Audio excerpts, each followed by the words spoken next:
हाँ, ध्यान देना, कल हमने क्या पढ़ा था, एक बार रिवाइज कर लेते हो। कल हमने स्टार्ट किया था अकाउंटिंग स्टैंडर्ड नंबर 12, कौन सा, गवर्नमेंट ग्रांट्स के लिए, accounting for government grants. Government का मतलब क्या है, एनी लोकल अथॉरिटी, बाद में हम कह सकते हैं नेशनल इंटरनेशनल अथॉरिटी जो होती है उससे हम वहां पे क्या कह सकते हैं कि गवर्नमेंट कह सकते हैं, या उनके अंडर काम करने वाले जो बॉडीज होते हैं उनको हम गवर्नमेंट कह सकते हैं। मतलब जो गवर्नमेंट से कंट्रोल्ड है ऐसे बॉडीज उन्हें हम गवर्नमेंट कह सकते हैं, राइट। उसके बाद में हमने पढ़ा था ग्रांट का मतलब क्या होता है, मदद। मदद कैसे मिल सकती है, कैश में मिल सकती है, काइंड्स में मिल सकती है। मतलब वो हमें कैश देंगे कुछ एसेट लेने के लिए, ऐसा भी हो सकता है, या डायरेक्टली वो हमें एसेट दे देंगे जो एसेट की जरूरत है हमें, जैसे कि लैंड उन्होंने दे दी, हम ऐसा कोई प्रोजेक्ट स्टार्ट करने वाले वहां जिससे वहां की सोसाइटी, वहां के लोगों को फायदा होने वाला है, तो गवर्नमेंट की तरफ से लैंड मिल गई। तो ऐसे केस में ये जो लैंड मिल गई ये भी गवर्नमेंट ग्रांट है, ये भी एक तरह से मदद है। क्लियर, ये हमने पढ़ा था। उसके बाद में आगे आगे हमने स्टार्ट किया था कि गवर्नमेंट ग्रांट को रिकॉग्नाइज कब करना है। सबसे पहली और बेसिक और इंपॉर्टेंट बात यह आती है कि एश्योरेंस, कि ये गवर्नमेंट ग्रांट जो मिला है वो मिलने के लिए जो कंडीशन डाले हैं वो कंडीशन आप पूरे कर सकते हो कि नहीं कर सकते। और कंडीशंस पूरे कर सकते हो, कंडीशंस पूरे कर सकते हो तो उस केस में इसे क्या माना जाएगा, इनकम माना जाएगा। और कंडीशन पूरी करने की पॉसिबिलिटी कम लग रही है, एश्योरेंस नहीं है, ऐसा लगता है कंडीशंस पूरे नहीं होंगे तो उसे सिंपली लोन समझो, इसे इनकम मानना नहीं है। तो डिपेंड्स ऑन एश्योरेंस, दो चीज आपको याद रखनी है। ओके, एश्योरेंस किसके बारे में, एक तो जो कंडीशन है वो फुलफिल होने वाले, और दूसरा जो पैसा हमें अलॉट किया है वो अभी तक मिला नहीं, मिलने वाला है, तो मिलने के चांसेस ज्यादा हो या मिलने के चांसेस हमें बहुत ज्यादा लगता है तो ही आप उसे गवर्नमेंट ग्रांट ट्रीट करना, otherwise it should not be recorded as an income, या उसे गवर्नमेंट ग्रांट मानना ही नहीं। सिर्फ पैसे आ गए but I am not sure about completion of condition, then treat it as liability, उसे लोन समझो। समझे मैं क्या बोल रहा हूं, उसे लोन समझो। ओके, तो ऐसे केस में यहां पे याद रखना, यहां पे दो कंडीशन बताए थे, फटाफट रिवाइज कर दूं, कल जो पढ़ाया था। ठीक है, देयर इज रीजनेबल एश्योरेंस, और दूसरा क्या, reasonable assurance that entity will comply with the condition, conditions पूरे कर लेंगे हम, ये एश्योरेंस है। एंड अल्टीमेट कलेक्शन, जो फाइनल कलेक्शन है वो सर्टेन है कि पैसे आने वाले हैं। अगर सैंक्शन हो गया गवर्नमेंट ग्रांट, मतलब ग्रांट रिसीवेबल है, कैश में नहीं आई, ग्रांट इज रिसीवेबल, मिलने वाली है, सैंक्शन हो गई, तो तभी आप उसे ग्रांट रिसीवेबल बोलना या बुक्स में दिखाना जब मिलने के चांसेस ज्यादा हो, रीजनेबल सर्टेनिटी हो। रीजनेबल सर्टेनिटी क्या होती है ये भी हमने कल डिस्कस किया था। सिर्फ पैसे मिलना मतलब ग्रांट मिल गई ऐसा नहीं है, पैसे मिलने के बाद में और एक चीज कंसिडर करनी है। यहां पे देखो, पैसे मिलने के बाद में क्या, एश्योरेंस। हम कंडीशन कंप्लाई कर सकते हैं, अगर कंडीशन कंप्लाई कर सकते हैं तो उसके आगे सोचो कि ये ग्रांट किसके लिए मिल गई, ये प्रमोटर्स कंट्रीब्यूशन करके मिल गई हो तो कैपिटल रिजर्व में जाने दो, और रेगुलर बिजनेस जो चल रहा है या कुछ एक्सपेंसेस किए उसके बदले में मिल रही है तो ये अपने कहां पे जाएगी, इनकम माना जाएगा, उसे ग्रांट इनकम ट्रीट किया जाएगा और पीएनएल अकाउंट में एट द एंड ट्रांसफर किया जाएगा। तो यहां पे देखो, अगर पैसे मिल गए, एश्योरेंस भी है, तो बैंक कैपिटल रिजर्व में चला जाएगा, अगर कैपिटल अप्रोच फॉलो किया मतलब प्रमोटर्स कंट्रीब्यूशन करके मिला हो तो।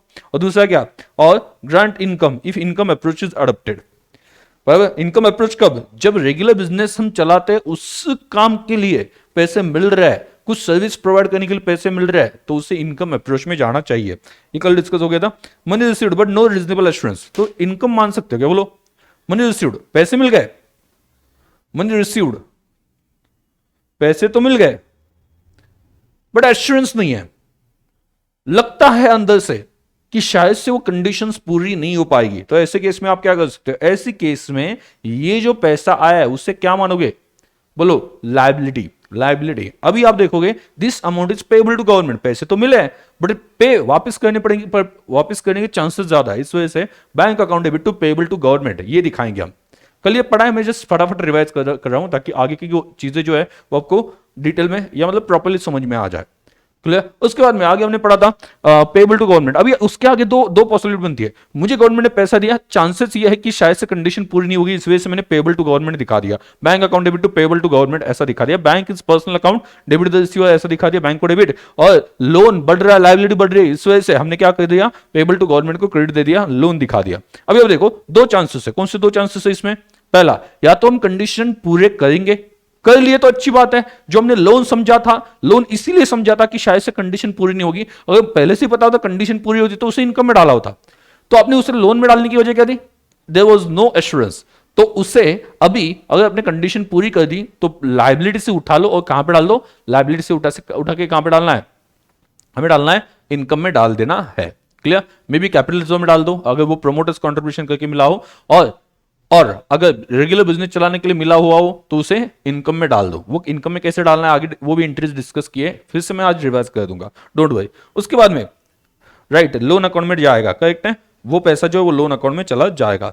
If entity fulfils all condition तो पेबल टू गवर्नमेंट से उठा लो और ग्रांट इनकम में डाल दो, इनकम में डाल दो उसे, okay. And if entity could not fulfil conditions, conditions पूरे नहीं हो गए तो पैसे वापस करने पड़ेंगे। और पैसे वापस करने के लिए सिंपल बात है, आपने जो पहले एंट्रीज की थी उसे रिवर्स कर देना है। पहले जो एंट्रीज की थी उसे एग्जैक्टली उल्टा कर देना है। पहले जब पैसे आए थे तो एंट्री क्या की थी, bank account debit to payable to government, ये एंट्री थी।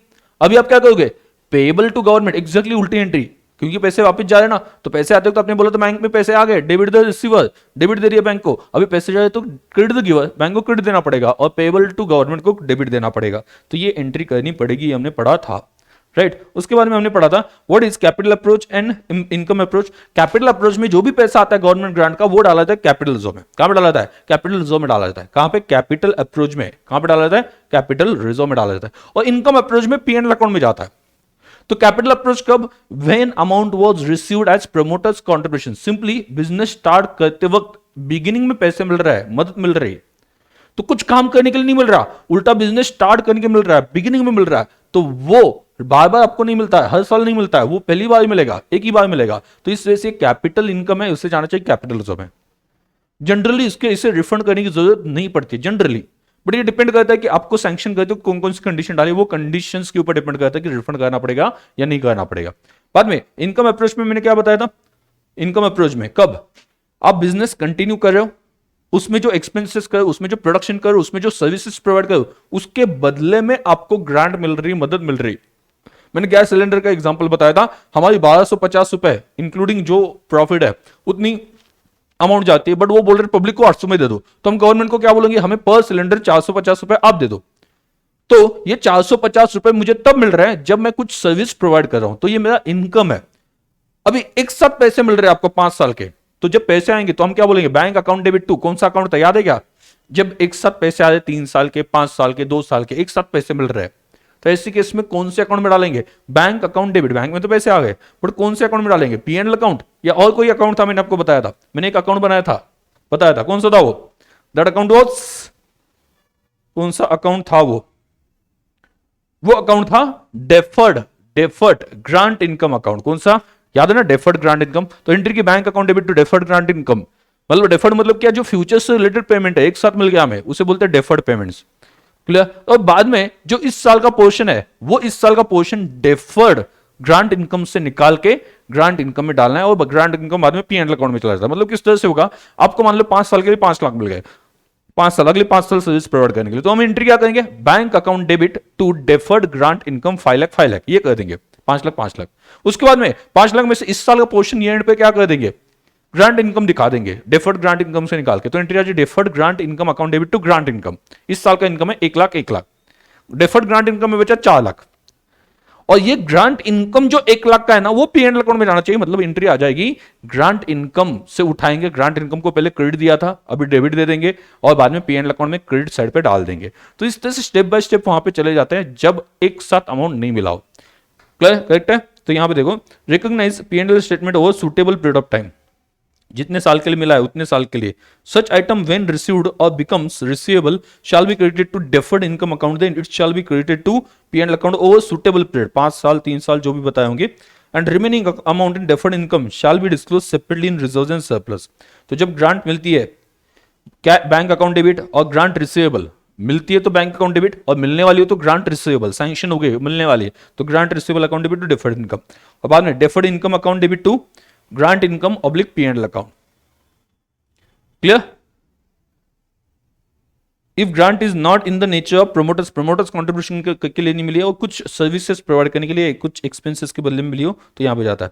यहां पे देखो, एक्स्ट्राऑर्डिनरी, बहुत सिंपल टर्म्स में बताया था मैंने, बहुत सिंपल, इससे सिंपल शायद से हो ही नहीं सकता। ऑर्डिनरी आइटम कौन सा, जो एक्सपेक्टेड है, और एक्स्ट्राऑर्डिनरी कौन सा, जो अनएक्सपेक्टेड है। एक्सपेक्टेड आइटम कौन सा होता है, मतलब जैसे कि मैं एक एग्जांपल बताता हूं कि आपको एक्सपेक्टेड और अनएक्सपेक्टेड कैसे आइडेंटिफाई करना है। एक्सपेक्टेड मतलब ऑर्डिनरी, और अनएक्सपेक्टेड मतलब extra ordinary. Expected ordinary, unexpected मतलब एक्स्ट्रा ऑर्डिनरी आइटम, बहुत सिंपल है। अभी आपके शॉप में चोरी हो गई, आपके शॉप में चोरी हो गई, ठीक है, चोरी हो गई या मतलब क्या है, कुछ गुड्स जो है वो लीकेज हो गया, तो ये जो आइटम है उसे मैं ऑर्डिनरी में डालूंगा या एक्स्ट्रॉर्डिनरी में डालूंगा, बोलो किस में डालना चाहिए, ऑर्डिनरी में डालना चाहिए या एक्स्ट्रॉर्डिनरी में डालना चाहिए, बोलो आपको क्या लगता है। यहां पे कंफ्यूजन होता है, बट ये चीज आपको बताती है कि कैसे आइडेंटिफाई करना है कि ये ऑर्डिनरी आइटम है या एक्स्ट्रॉर्डिनरी आइटम है, बोलो ऑर्डिनरी और एक्स्ट्रॉर्डिनरी क्या कहेंगे।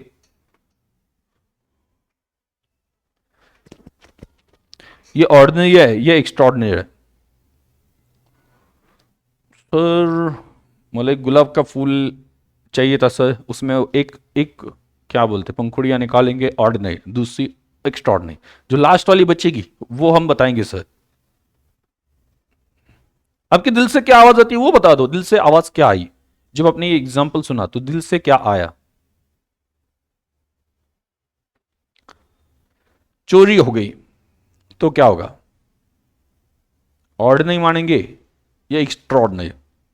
तो सबसे पहले सोचो, इज इट एक्सपेक्टेड था क्या कि बिजनेस में चोरी हो सकती है या लीकेज हो सकता है, वॉज इट एक्सपेक्टेड, बोलो। सर एक्सपेक्टेड क्या बोले सर, अभी एक्सपेक्टेड था या नहीं, अरे एक्सपेक्टेड था तभी तो आप इतने ताले लगाते हो, भाई इतने बड़े ताले लगाते हो बिजनेस को, इतने बड़े ताले लगाते हो ना जो बंद की जाती है, या आपके जो जहां पे पैसे होते हैं पैसों के लिए मतलब आप क्या कि सेफ लॉकर लेते हो, ओके, तो ये एक्सपेक्टेड, इसी वजह से तो इतना प्रिकॉशन ले लेता ना, तो उस बीच में चोरी हो गई, तो ऐसी केस में इसे मैं क्या मानूंगा, इसे मानूंगा मैं ऑर्डिनरी मानूंगा, क्या मानूंगा बोलो, ऑर्डिनरी मानूंगा, बिकॉज चोरी होना ये एक्सपेक्टेड है, चोरी होना ये एक्सपेक्टेड है। तो इस केस में अगर बाकी इंडस्ट्री में जितने भी कंपनीज है उसमें से किसी को भी ग्रांट नहीं मिली, सिर्फ हमें मिल गई, तो हम क्या बोलेंगे, इट वॉज एक्सपेक्टेड और अनएक्सपेक्टेड, अनएक्सपेक्टेड क्यों, बाकी लोगों को नहीं हुआ मुझे मिल गया तो अनएक्सपेक्टेड है, और सभी को मिल रहा है मुझे भी मिल रहा है तो एक्सपेक्टेड है, मतलब ऑर्डिनरी है।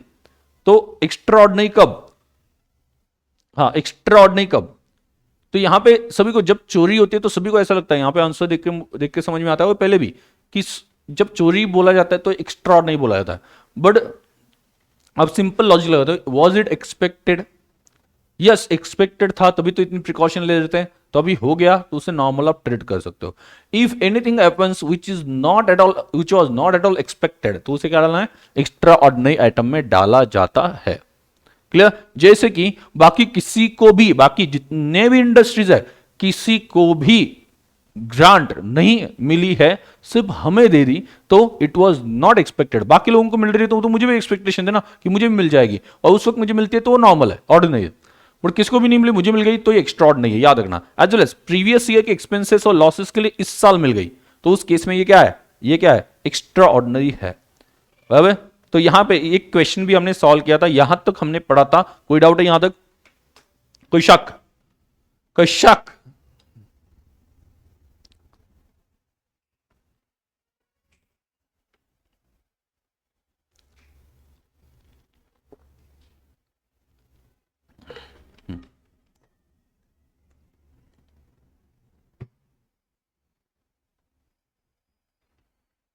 बोलो।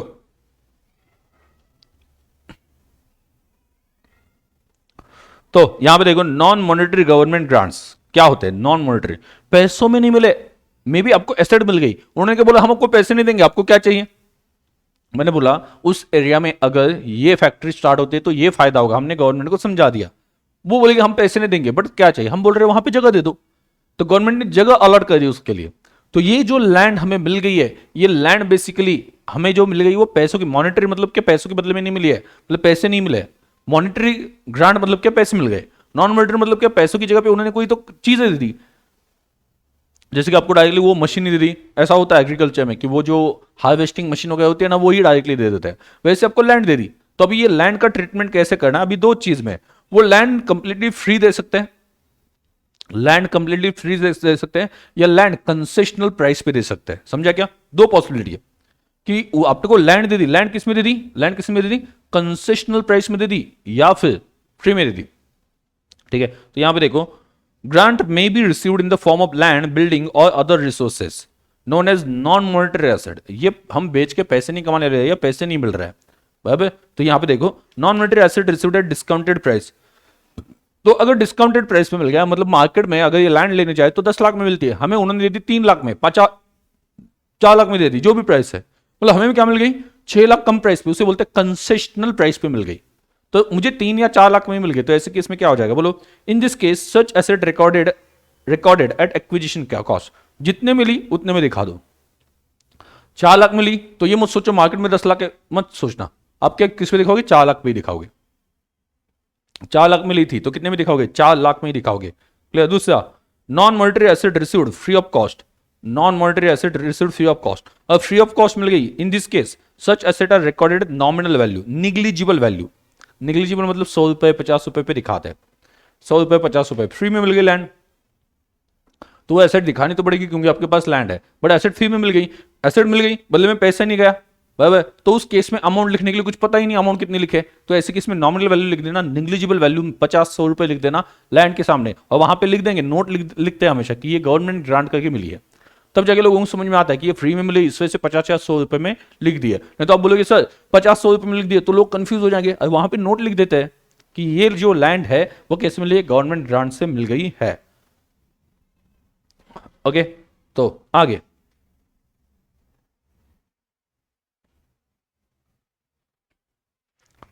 समझा, लैंड मिल गई free of cost, nominal value पे लिख दो, निग्लिजिबल वैल्यू पे लिख दो, और लैंड मिल गई कंसेशनल प्राइस पे, तो जो प्राइस पे मिल गई उस प्राइस पे लिख दो, उसमें कोई एडजस्टमेंट नहीं ज्यादा। हाँ, ये वाला पार्ट, अभी ये वाला चार्ट अच्छे से समझना है, ये वाला चार्ट अच्छे से समझना है, ध्यान देना, ये वाला चार्ट एकदम अच्छे से समझना है। टेक इट सीरियसली, नहीं आप सीरियसली लेते हो नो डाउट, फास्ट ट्रैक में हो तो सीरियसनेस वहां पर रहता ही है। गवर्नमेंट में issue grant if entity purchases और construct asset as per the specification made by government, government में इशू ग्रांट, गवर्नमेंट की तरफ से ग्रांट मिल सकती है अगर आपने एसेट कंस्ट्रक्ट की एज पर स्पेसिफिकेशन, कि उन्होंने जो स्पेसिफिकेशन दिए थे उस हिसाब से आपने कंस्ट्रक्शन कर दिया, तो भी गवर्नमेंट की तरफ से मदद मिल जाएगी। तो यहां पर देखना, पहले क्या था डायरेक्टली, फर्क समझना, इससे पहले वाला जो चार्ट था ना उसमें और इसमें क्या फर्क है, ये मैं आपको समझाता हूं। पहले क्या होता था, पहले 10 लाख की एसेट है, 10 लाख की एसेट है, लैंड है, वो आपको देते थे, खुद ही देते थे 4 लाख में, खुद ही देते थे 4 लाख में, मतलब पैसे की कोई बात नहीं, उसमें कुछ पैसे का लेन देन नहीं है, डायरेक्टली 10 लाख की एसेट आपको 4 लाख में दे दी, कुछ पैसे वगैरह, मतलब उन्होंने पैसे नहीं दिए।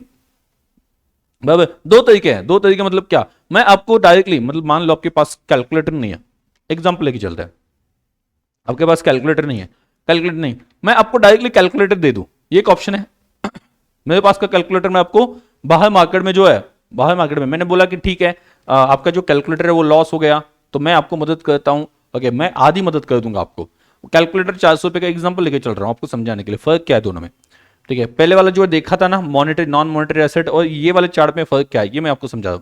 मैंने आपको बोला 400 रुपए का कैलकुलेटर है, एक काम करता हूं मैं आपको 200 रुपए देता हूं, ये एक तरीका है, ये एक तरीका है। या मतलब मैं आपको 200 रुपए दे दूं, वो बोलूंगा जाके नया कैलकुलेटर ले लो, जाके नया कैलकुलेटर ले लो, बराबर। इसका मतलब क्या हो गया, आपने वहां पे स्पेंड किए 400, दुकान में जाके स्पेंड किए 400 और बदले में आपको 200 मिल गए, तो इफेक्टिवली आपको 200 में ही पड़ा, राइट, समझा। ओके, ये जो मैंने अभी एग्जांपल बताया था वो इस चार्ट का है कि आपको गवर्नमेंट ने पैसे दे दिए, आपने खुद खरीदा और गवर्नमेंट ने आपको पैसे दे दिए, आपने खुद खरीदा मार्केट प्राइस पे और गवर्नमेंट ने आपको कुछ मदद के लिए पैसे दे दिए, समझा, समझा। और दूसरा सिचुएशन अभी जो पहले पढ़ा था, लास्ट वाला जो चार्ट था, ये वाला जो चार्ट था, उसमें क्या होता था, ओके आपको खुद खरीदना नहीं है, आपको यहां पे खुद खरीदना नहीं है, उन्होंने डायरेक्टली क्या किया, उन्होंने अभी जो लास्ट वाला चार्ट है उसमें उन्होंने क्या किया, उन्होंने बोला कि हमारे पास ऑलरेडी कैलकुलेटर है, मैं बोल रहा हूं मेरे पास कैलकुलेटर, एक काम कर दो, बाहर जाओगे तो 400 रुपए मिलेगा, मुझे 200 रुपए दे दो, ये कैलकुलेटर लेके जाओ,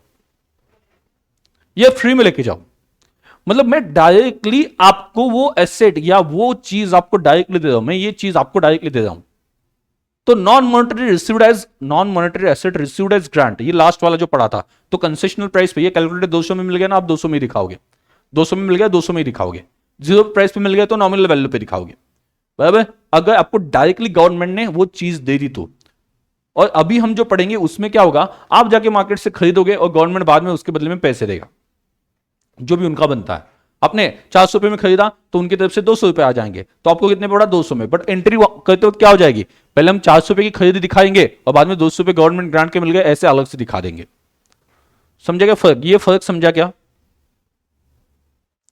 डायरेक्टली एसेट दी, ये हमने लास्ट इसमें पढ़ा था। डायरेक्टली एसेट दी या तो फ्री में दी तो नॉमिनल प्राइस पे, या फिर कंसेशनल प्राइस पे दी तो किस पे?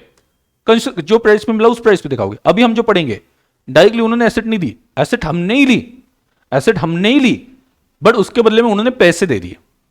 एसेट जाके मार्केट से कैलकुलेटर, अभी हम जो पढ़ेंगे, कैलकुलेटर आपने मार्केट से लिया 400 रुपए में और मैंने आपको 200 रुपए दे दिए, बराबर? तो आपने कितने में खरीदा? 400 में, आपको 200 रुपए मिल गए, मतलब इफेक्टिवली आपको 200 में ही पड़ा। अभी हम ये पढ़ने वाले हैं, तो देखो, तो you will get money from, last chart में मनी नहीं था, वहां पे भी आपको लैंड मिल रही थी बट पैसे नहीं थे, डायरेक्ट लैंड, और यहां पे आप लैंड खुद खरीदोगे और ग्रांट गवर्नमेंट से मिल जाएगी। ये समझाया क्या? गवर्नमेंट में इशू ग्रांट, पैसे की मदद मिलती है if entity purchases, okay, entity purchases और construct the asset as per the specification made by government. Okay, तो यहां पे देखो एसेट, पहले ही देखो, इज इट डेप्रिसिएबल और नॉन डेप्रिसिएबल? अगर लैंड है सिर्फ तो नॉन डेप्रिसिएबल है, आपको पता है ना, लैंड के ऊपर डेप्रिसिएशन नहीं आता है। डेप्रिसिएबल मतलब कौन सा आ सकता है?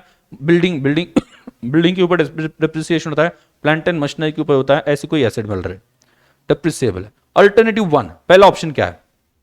दूसरा ऑप्शन क्या है? Amount received is deducted from the gross value of asset. आप क्या कर सकते हो? 400 रुपए में कैलकुलेटर लिया, मैंने आपको 200 रुपए दिए, तो आप क्या करोगे? 400 में से 200 माइनस कर दोगे, क्योंकि 200 रुपए आपका खर्च हुआ ही नहीं लॉजिकली। 400 रुपए दे दिए पहले आपने, 200 मुझसे मिले, तो आपका खर्च कितना हो गया? 200। तो डायरेक्टली एसेट 200 पे ही दिखा दो, पहला ऑप्शन है। पहला ऑप्शन क्या है? डायरेक्टली 200 पे ही दिखा दो। तो यहां पे देखो, the reduce amount of fix asset is depreciated over it's useful life, और वो 200 रुपए की एसेट दिखा दी, वो उसका आप डेप्रिसिएशन प्रोवाइड करना स्टार्ट कर दोगे हर साल। क्लियर? बहुत सिंपल है। आपने मार्केट से 10 लाख की एसेट उठाई, गवर्नमेंट ने उसके बदले में आपको 6 लाख दे दी। पहला ऑप्शन, 10 लाख रुपए खर्च किए, 6 लाख मिल गए, डायरेक्टली आप 10 लाख में से 6 लाख माइनस करो तो बचे कितने? 4 लाख। आपको एसेट कितने में पड़ी? 4 लाख। तो आप एसेट कितने में दिखाओगे? 4 लाख में दिखाओगे, मतलब एसेट से ही 6 लाख रिवर्स कर दिया, ताकि हमें एसेट की करेक्ट वैल्यू पता चल जाए, और बाद में जो 4 लाख की वैल्यू बची एसेट की, वो उसके ऊपर आप सालों साल डेप्रिसिएशन प्रोवाइड करते गए, सालों साल डेप्रिसिएशन प्रोवाइड करते गए नेट वैल्यू के ऊपर। ये पहला ऑप्शन है, ये पहला ऑप्शन है। क्लियर? पहला option, adjust that amount from the asset, पहला ऑप्शन। दूसरा ऑप्शन, पहला ऑप्शन क्या था? एसेट से एडजस्ट करो। दूसरे ऑप्शन में एसेट से एडजस्ट मत करना, तो क्या करना है सर? सर क्या करना फिर? एसेट से एडजस्ट नहीं करना तो क्या करना है? देखो, 10 लाख में एसेट खरीदी, एसेट 10 लाख पे ही दिखा दो। दूसरा ऑप्शन बोल रहा हूं, एसेट 10 लाख में खरीदी की, 10 लाख में ही दिखा दो, और वो जो 6 लाख रुपए आए ना, वो डेफर्ड इनकम में डाल दो। वो 6 लाख रुपए जो आए ना, वो डेफर्ड इनकम में डाल दो। ये दूसरा ऑप्शन है। पहले ऑप्शन में आप 10 लाख जो थे उसके अगेंस्ट 6 लाख एडजस्ट करते थे, 4 लाख बचता था। अभी मैं क्या बोल रहा हूं? 10 लाख एसेट अकाउंट में, 6 लाख ग्रांट इनकम अकाउंट में, डेफर्ड इनकम अकाउंट में। अभी क्या करना है? डेप्रिसिएशन 10 लाख के ऊपर आ जाएगा, डेप्रिसिएशन 10 लाख के ऊपर प्रोवाइड करना स्टार्ट कर दोगे, और ये 6 लाख में जो इस साल का पोर्शन है इनकम का, वो आप पीएनएल अकाउंट में क्रेडिट करते जाओगे। उससे होगा क्या? इसके ऊपर एक क्वेश्चन लगता है, तो डिस्कस कर लेते हैं, जिससे आपको बहुत बेटर अंदाजा आ जाएगा किस तरह से वर्क करता है। दोनों से अल्टीमेटली इफेक्ट वही आता है पीएनएल अकाउंट के ऊपर, बट कैसे वो हम थोड़ा सा समझ लेते हैं। यहां पे एक क्वेश्चन ले लेते हैं उसका।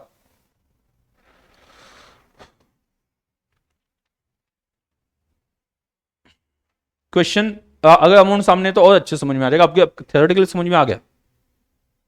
पहला ऑप्शन बोल रहा है एसेट से डायरेक्टली नेट एडजस्ट कर देना और बचे हुए अमाउंट के ऊपर डेप्रिसिएशन प्रोवाइड करना, और दूसरे ऑप्शन में क्या है?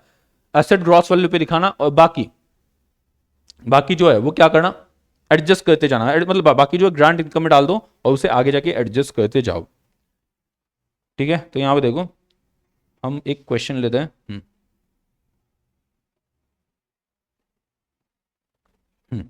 क्वेश्चन नंबर 2, ये परफेक्ट है आपके लिए, ये समझने के लिए। अभी जो कंसेप्ट है सबसे इंपॉर्टेंट कह सकते हैं इसमें से, ये वाला जो है वो क्वेश्चन जो है वो आपको बहुत क्लियरली समझाता है कि किस तरह से कैलकुलेशन करना है, ये हम अच्छे से समझ लेंगे। क्या बोला है? दिखने में छोटा दिखता है बट कैलकुलेशन थोड़ा सा बड़ा है। A limited purchased machinery for 40 lakh, 40 lakh में मशीन ली, उन्होंने खुद ली, डायरेक्टली एसेट नहीं दी है गवर्नमेंट ने। यूजफुल लाइफ 4 साल ही है, एंड रेसिडुअल वैल्यू मतलब स्क्रैप वैल्यू है 8 lakh. Government grant received for 16 lakh. तो देखो, 40 लाख आपने खर्च किए और 16 लाख मिल गया। आपके पास दो ऑप्शन है, 16 लाख 40 लाख में से एडजस्ट कर दो तो एसेट बचेगी 24 लाख की, वो 24 लाख की एसेट आप आगे 4 साल डिप्रिसिएट करोगे। ये एक ऑप्शन है। या फिर आप 40 लाख एसेट में दिखाओगे और 6 लाख डिफर्ड इनकम में दिखाओगे, ठीक है, और दोनों 40 लाख के ऊपर डिप्रिसिएशन पीएनएल अकाउंट के ऊपर डेबिट में जाएगा, और ये जो 16 लाख है डेफर्ड इनकम, उसमें से इस साल का पोजीशन जो है वो पीएनएल अकाउंट के क्रेडिट साइड पे चला जाएगा। हम दोनों तरह से कैलकुलेट करके देखते हैं फर्क क्या पड़ता है, वो देखते हैं। उन्होंने भी बोला 16 lakh show the journal entry to be passed at the time of refund of grant in third year and the value of fix asset if क्या the grant is credited to fix asset account and grant is credited to deferred grant account. दोनों option बोले उनने, मतलब हमने जो अभी दो option पढ़े थे वो दोनों, ठीक है। कब कब है ये? Show the journal entry to be pass at the time of refund of grant in third year, याद रखना थर्ड ईयर, ये इंपॉर्टेंट है, थर्ड ईयर में रिफंड हो रहा है, तो उस केस में entry to be pass at the time of refund of grant, refund के टाइम की एंट्रीज बतानी है। तो चलिए शुरू करते हैं। तो देखो पहला पहला क्या था, ऑप्शन 1, ऑप्शन 2, उन्होंने जैसा बोला ऑप्शन 2। ऑप्शन 1 में क्या है? ऑप्शन 1 में क्या है?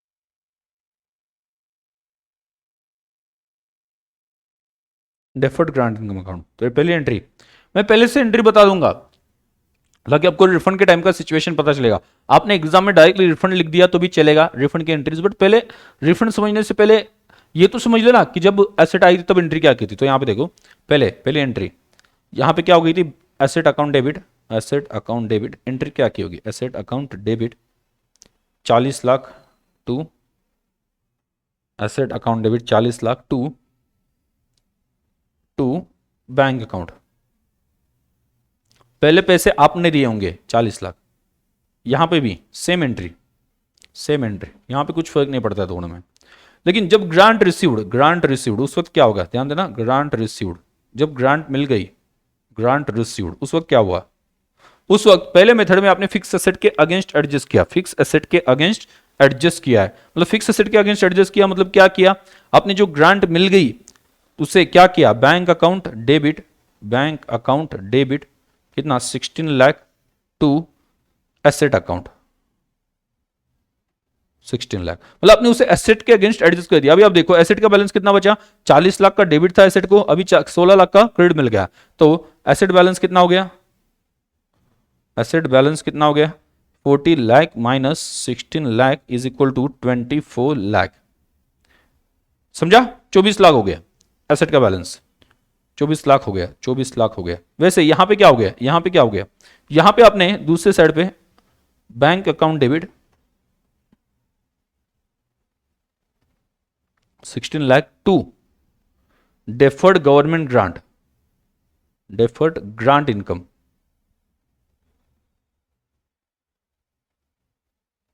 अकाउंट 16 लाख कर दिया, समझा, फर्क समझ में आ गया। एसेट में एडजस्ट नहीं किया, एसेट को क्रेडिट नहीं किया, सेपरेट अकाउंट में रख दिया, डेफर्ड ग्रांट इनकम में रख दिया, सेकंड ऑप्शन में डेफर्ड ग्रांट इनकम, यहां पे समझा, यहां तक समझ में आ गया, बोलो, डेफर्ड ग्रांट इनकम में रख दिया। नाउ थर्ड डेप्रिसिएशन, तो एसेट बैलेंस यहां पे कितना है, दूसरे केस में एसेट बैलेंस 40 लाख की, क्योंकि एसेट से एडजस्ट नहीं किया ना, तो एसेट का बैलेंस 40 लाख की है, तो डेप्रिसिएशन फर्स्ट ईयर, तो एंट्री तो डेप्रिसिएशन की दोनों जगह पे सेम आ जाएगी बट अमाउंट सेपरेट आ जाएगी। डेप्रिसिएशन अकाउंट डेबिट कितना, डेप्रिसिएशन अकाउंट डेबिट कितना, एक मिनट, डेप्रिसिएशन कैलकुलेट करो, एसेट की वैल्यू कितनी है यहाँ पे 24 लाख, तो 24 लाख माइनस स्क्रैप वैल्यू कितनी है 8 लाख, डिवाइड बाय 4, तो कितना आ जाए 24 lakh minus 8 lakh is equal to 16 lakh divide by 4, कितना आ जाता है बोलो, 4 lakh to asset account 4 lakh. समझे क्या? हमने एसेट से एडजस्ट किया था ना 16 लाख, तो एसेट की वैल्यू बच गई 24 लाख। तो 24 लाख में से स्क्रैप वैल्यू हम जैसे बचपन से डिप्रिसिएशन कैलकुलेट करते आए वैसे ही कैलकुलेट करना है। क्या? एसेट की cost minus scrap value divide by life 4 lakh. यहां पे डिप्रिसिएशन कितना आ जाएगा? सेकंड डिप्रिसिएशन कितना आ जाएगा सेकंड केस में? 40 लाख माइनस 8 लाख। यहां पे तो वैल्यू 40 लाख की है ना एसेट का बैलेंस, क्योंकि एसेट में एडजस्ट नहीं किया। 40 lakh minus 8 lakh divide by 4 कितना आता है? 8 लाख। तो डिप्रिसिएशन अकाउंट डेबिट कितना? 8 lakh to asset account 8 lakh. अभी यहां पे याद रखना, यहां पे सेकंड केस में पहले केस में तो ग्रांट ऑलरेडी एसेट के अगेंस्ट एडजस्ट की है और एसेट के अगेंस्ट एडजस्ट करके ही 4 लाख का डिप्रिसिएशन आ गया। बट सेकंड केस में, सेकंड केस में आपने जो ग्रांट है वो डेफर्ड ग्रांट इनकम में रखा है, तो डेफर्ड ग्रांट इनकम से इस साल का पोर्शन उठा के पीएनएल अकाउंट में डालना पड़ेगा ना। डेफर्ड ग्रांट इनकम अकाउंट में जो 16 लाख आ गए, वो 16 लाख में से इस साल का पोर्शन, साल के एंड में इस साल का पोर्शन कहां पे जाना चाहिए? पीएनएल अकाउंट में जाना चाहिए ना, पीएनएल अकाउंट में जाना चाहिए। तो यहां पे देखो पीएनएल अकाउंट में जाना चाहिए, तो इसकी एंट्री क्या हो जाएगी? देखो डेफर्ड ग्रांट इनकम में जो रखा था ना, डेफर्ड ग्रांट इनकम वहां से उठा लो। कितना? इस साल का कितना? 16 लाख डिवाइड बाय 4, क्योंकि ये 4 ईयर्स के एसेट के लिए मिला है ना, तो 4 ईयर्स में क्लियरली पता है 16 लाख डिवाइडेड बाय 4, तो 4 लाख। 4 लाख का ग्रांट इस साल डिफर्ड ग्रांट इनकम से उठा के पीएनएल अकाउंट में डालना है। तो यहां पे देखो deferred grant income account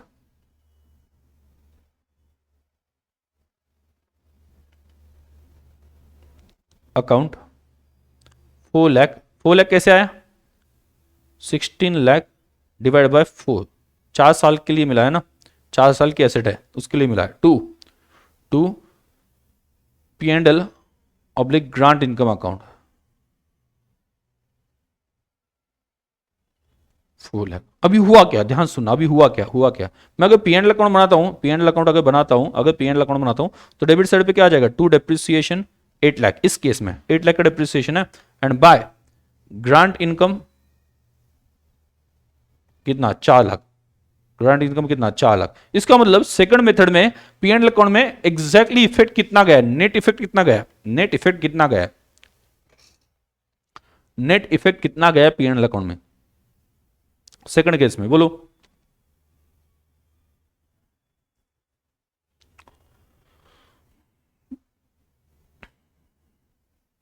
net effect कितना गया है? 8 लाख का डेबिट है, 4 लाख का क्रेडिट है, इफेक्टिवली डेबिट कितना गया? 4 लाख का ना। और यहां पे भी डिप्रिसिएशन पीएनएल अकाउंट में कितना?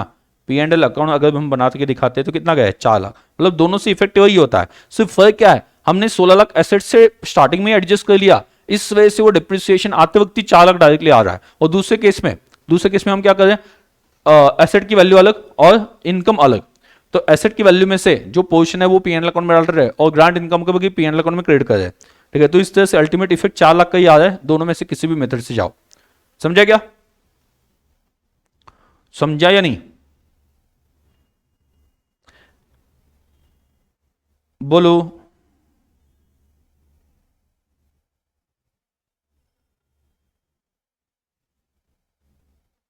सेकंड ईयर में भी एंट्री सेम आ जाएगी, सेम एंट्री आ जाएगी।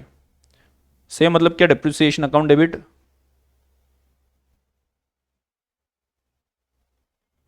यहां पे भी सेम।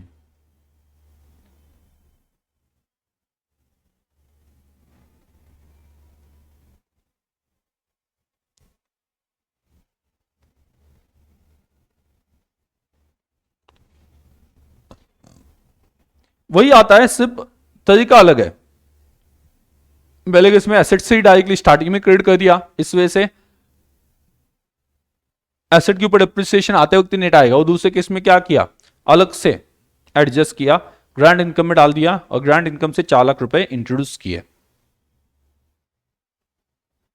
तो सेकंड केस में क्या? बैंक एसेट आने की 40 लाख की एंट्री और पैसे जब आए ग्रांट के bank account debit to deferred grant 16 lakh कर दिया। ठीक है, तो कितना एसेट का बैलेंस कितना बच गया? 40 लाख। एसेट का बैलेंस यहां पे कितना है? 40 लाख, क्योंकि एसेट के अगेंस्ट एडजस्ट किया नहीं, तो डिप्रिसिएशन 40 लाख के ऊपर 8 लाख और ग्रांट इनकम से 4 लाख उठा के क्रेडिट कर दिया, तो इफेक्टिवली 4 लाख का ही इफेक्ट मिल गया पीएनएल अकाउंट को। यहां पे भी 4 लाख का मिल गया। थर्ड ईयर रिफंड, अभी यहां पे ध्यान देना है, मतलब पहले वाला समझा तो रिफंड तो समझना ही है, कोई दिक्कत नहीं है, रिफंड समझना है, रिफंड देना है, कितना रिफंड देना है, कुछ बोला है क्या? डायरेक्टली रिफंड ऑफ ग्रांट बोला है, मतलब पूरा पैसा देना पड़ेगा। अब ये देखो याद कर लेना, पहले केस में, पहले ये जो पहले सिचुएशन में याद कर लेना, याद आ रहा है क्या? थोड़ा सा आधा आधा घंटा पहले, 15 मिनट पहले पीछे जाओ। हमने जब 15 मिनट भी नहीं, 10 मिनट पहले जब वो ग्रांट आई थी उस वक्त क्या एंट्री की थी, बोलो? जब ग्रांट मिल गई थी तब एंट्री क्या की थी? ग्रांट मिल गई, क्योंकि refund is reversal of receipt, जब रिसिट हो गई थी उस वक्त जो एंट्री की थी उसका रिवर्सल करना है। तो पहले केस में जब पैसे आए थे it was credited to asset account, जब पैसे आए थे तब क्या किया था? It was credited to asset account, it was credited to asset account. तो अभी क्या करना है? इसका रिवर्स करना है, जो हमने पहले इफेक्ट दिया था इसका रिवर्स कर देना है रिफंड के टाइम पे। तो एंट्री क्या आ जाएगी? पहले आया था, जब पैसे आया था bank account debit to asset, अभी क्या करना है? रिवर्स करना है, रिवर्सल। यहां पे लगता है तो लिख सकते हो, ये जो है ये एंट्री पहले वाली वहां पे आप एरो करके दिखा सकते हो आपके अंडरस्टैंडिंग के लिए। रिवर्सल, रिवर्सल क्या हो जाएगा? रिवर्सल क्या हो जाएगा? रिवर्सल में क्या आ जाएगा? जो किया उसका उल्टा कर दो, बहुत सिंपल है रिफंड, ये बहुत सिंपल है। और आपको स्टार्टिंग की कंसेप्ट समझ में आ गई तो रिफंड में कुछ भी नहीं करना है, जस्ट रिवर्स करना है। तो पहले अपनी एंट्री की थी bank account debit to fix asset, अभी क्या? एसेट अकाउंट, मतलब रिवर्स एंट्री करनी, एसेट अकाउंट डेबिट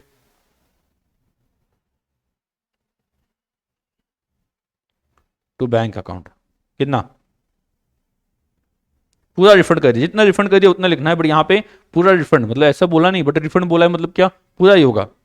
तो आपका अभी आप एसेट अकाउंट का स्टेटस देखना, एसेट अकाउंट, एसेट अकाउंट के साथ क्या क्या हाल हो गए ये थोड़ा समझ लेना। एसेट अकाउंट में पहला कितना आया था? 40 लाख, बाद में क्या कर दिया? 16 लाख का, याद है? ग्रांट, बाद में डेप्रिसिएशन 2 साल का 1, यहां पे 4 लाख, डेप्रिसिएशन 2 4 लाख, और अभी एसेट को डेबिट दे दिया 16 लाख। तो एसेट में कितना बैलेंस बचा? एसेट में कितना बैलेंस बचा आप सोच के बता देना। आप डायरेक्टली भी कैलकुलेट कर सकते हो, पहले वाला जो 16 लाख आया था वो रिवर्स हो गया, मतलब 40 लाख से 16 लाख एडजस्ट किया था वो रिवर्स हो गया, मतलब एसेट की वैल्यू 40 लाख, और 2 साल का डिप्रिसिएशन कितना आता है? 2 साल का डिप्रिसिएशन आता है 8 लाख। तो 40 लाख में से 8 लाख गए तो 32 लाख बचते हैं। ऐसे भी आपने कैलकुलेट करके देखा तो भी चलेगा। तो अगर यहां पे आप ऐसे भी कैलकुलेट करके देखते हो, प्लस माइनस कर दो या अकाउंट बना के देख लो तो कितना आता है? फिर भी 32 लाख ही आ जाता है। कितना आता है बैलेंस? 32 लाख। मतलब आगे का depreciation from third year is 32 lakh divide bye, आगे कितने साल बचे? 2 years, sorry 32 lakh minus 8 lakh scrap है ना, स्क्रैप को भूलना मत, स्क्रैप वैल्यू तो वैसे भी है। 32 lakh minus 8 lakh divide bye, आगे कितने साल बचे? 2 साल कहां से आए सर? अरे पहले 2 साल हो गए, 4 साल लाइफ है, पहले 2 साल हो चुके हैं, थर्ड ईयर और फोर्थ ईयर 2 ही साल बच गए ना, तो 2 साल में डिप्रिसिएशन प्रोवाइड करना पड़ेगा। उसके बाद आगे तो एसेट है ही नहीं, एसेट की वैल्यू वहां पे 0 हो जाए, तो आगे से डिप्रिसिएशन क्या हो जाएगा? आगे से डिप्रिसिएशन क्या हो जाएगा? कितना प्रोवाइड किया जाएगा? Depreciation account debit 16 lakh, sorry 16 नहीं, सॉरी 32 माइनस 8 24 आ जाता है, 12 lakh to asset account 12 lakh, 12 lakh. अगले साल भी 12 लाख हो जाएगा, और जब एसेट बेची जाएगी तो 8 लाख उसका स्क्रैप वैल्यू वो मिल जाएगा और एसेट अकाउंट क्लोज हो जाएगा।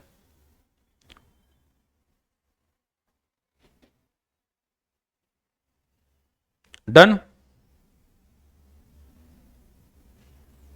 तो आपको एग्जाम में डायरेक्टली, एक्चुअली एग्जाम में आपको डायरेक्टली ये एंट्री दिखानी है। एग्जाम में मुझे आपको ये कंसेप्ट पूरा समझाना था, इस वजह से मैंने स्टार्टिंग से समझा दिया। एग्जाम में आपको रिफंड का पूछा है ना, इतनी एंट्री पास कर दो, इतनी एंट्री पास करनी है एग्जाम में, उससे ज्यादा नहीं। पहले एक दो एज पर एज 12 जब रिफंड किया तो क्या करना चाहिए, ओके वो वहां पे मेंशन कर देना, उसके बाद में ये एंट्री करके दिखा देना। और दूसरे सिचुएशन में क्या हो जाएगा? थर्ड रिफंड के केस में क्या हो जाएगा? रिवर्सल। रिवर्सल कैसे होगा सोच के देखना। आपने ग्रांट इनकम के साथ अभी तक क्या क्या किया है याद कर लेना, अभी तक क्या क्या किया। अभी तक जितना मुझे याद है ना, हमने जब ग्रांट इनकम आया 16 लाख तो डेफर्ड इनकम में डाल दिया था, डेफर्ड इनकम में 16 लाख का बैलेंस था, बट हर साल 2 साल 4 लाख पीएनएल अकाउंट में डाल दिया। इसका मतलब हुआ क्या? पीएनएल अकाउंट में अभी तक क्रेडिट जो गया है वो 8 लाख है, 2 साल का 4 लाख।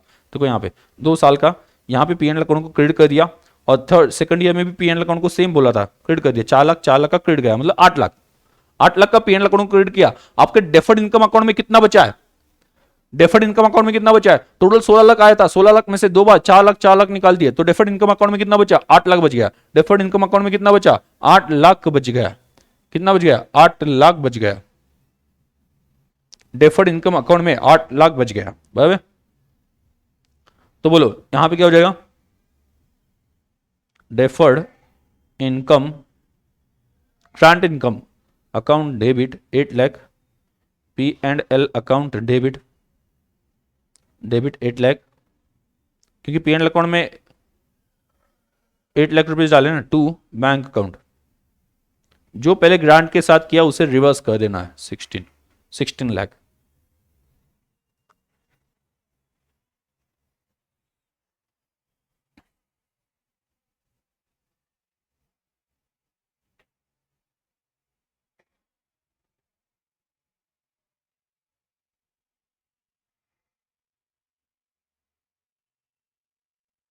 एसेट में तो कोई दिक्कत ही नहीं अभी, एसेट पहले दिखाई थी 40 लाख में, और 2 साल का डिप्रिसिएशन कितना प्रोवाइड किया था, एसेट कितनी थी 40 लाख माइनस 8 लाख, और थर्ड सेकंड ईयर का भी 8 लाख, अबे तो एसेट कितनी है,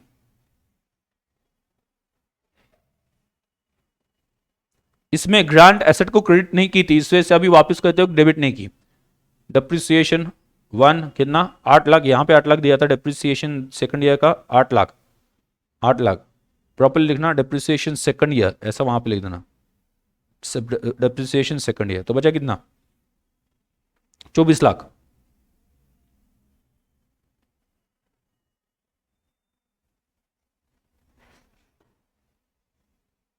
तो डिप्रिसिएशन कितना है 24 lakh minus 8 lakh divide bye 2, तो 8 लाख का डिप्रिसिएशन आ जाएगा।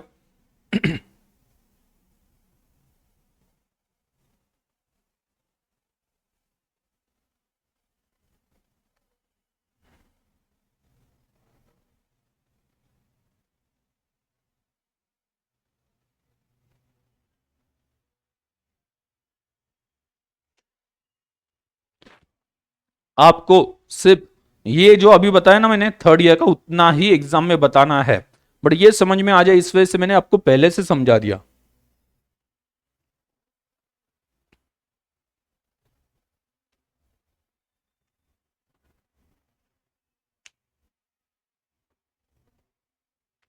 एक बार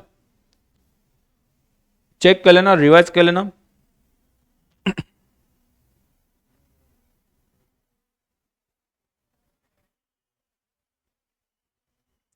बताओ कोई डाउट हो तो।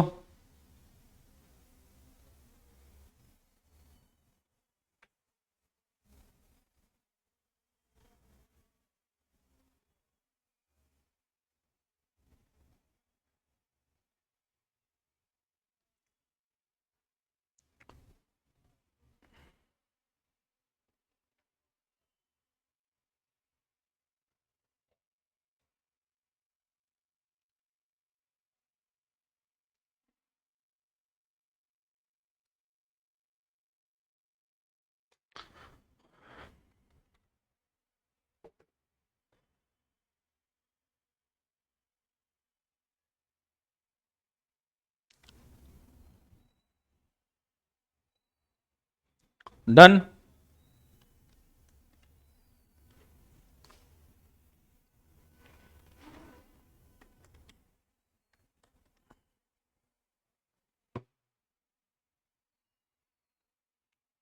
हाँ बोलो।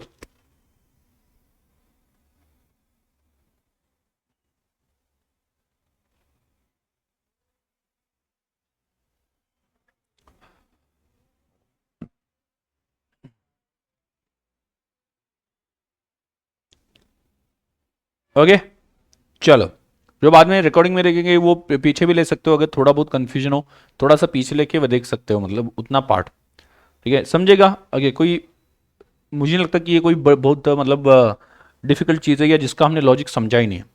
क्लियर, सिर्फ रिवर्सल करना है जब आप, और रिवर्सल होने के बाद में एसेट में क्या फर्क पड़ा वो देख लो। जैसे पहले मेथड में क्या था, ग्रांट इनकम एसेट में क्रेडिट किया था तब जाके डिप्रिसिएशन चालक आया था। अभी रिफंड करे तो एसेट को डेबिट करना पड़ेगा, और एसेट को डेबिट किया तो एसेट की वैल्यू फिर से बढ़ जाएगी।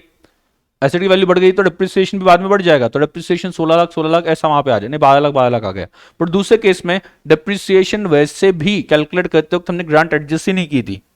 सेकंड केस में ग्रांट अलग अकाउंट में रखी थी ना, तो पहले से डिप्रिसिएशन थोड़ा सा ज्यादा था, तो लास्ट में इतना फर्क नहीं पड़ा। ओके चलो,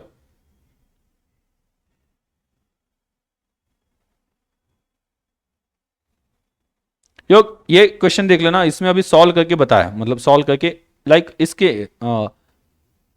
पैराग्राफ फॉर्म्स में बताया है, तो ऐसे आपको आंसर देना है। योग्य लिमिटेड या योग्य लिमिटेड, जो भी आपको कहना है, जो भी ठीक लगता है वो बोल सकते हो, received a specific grant of 300 lakhs for acquiring the plant of 1500 lakh। तो देखो आपके पास दो ऑप्शन बन गए, पहले एसेट जब आई 15 लाख की तो 15 लाख में दिखा दो, और उसके अगेंस्ट 300 एडजस्ट कर दो जैसा भी किया, तो 1200 की बचेगी। या फिर दूसरा ऑप्शन क्या है, डायरेक्टली अपोजिट साइड पे कि 300 लाख जो मिल गए वो कहां पे डाल दें, 300 लाख जो आपको मिल गए वो कहां पे डाल दिया, directly grant, deferred grant income में डाल दिए। ये दूसरा ऑप्शन आपके पास अवेलेबल है। During 2009-10, having useful life of 10 years, thus all life the grant received was credited to deferred income and shown in the balance sheet। deferred income में डाल दी, उन्होंने बोला deferred income में डाल दी, deferred income में।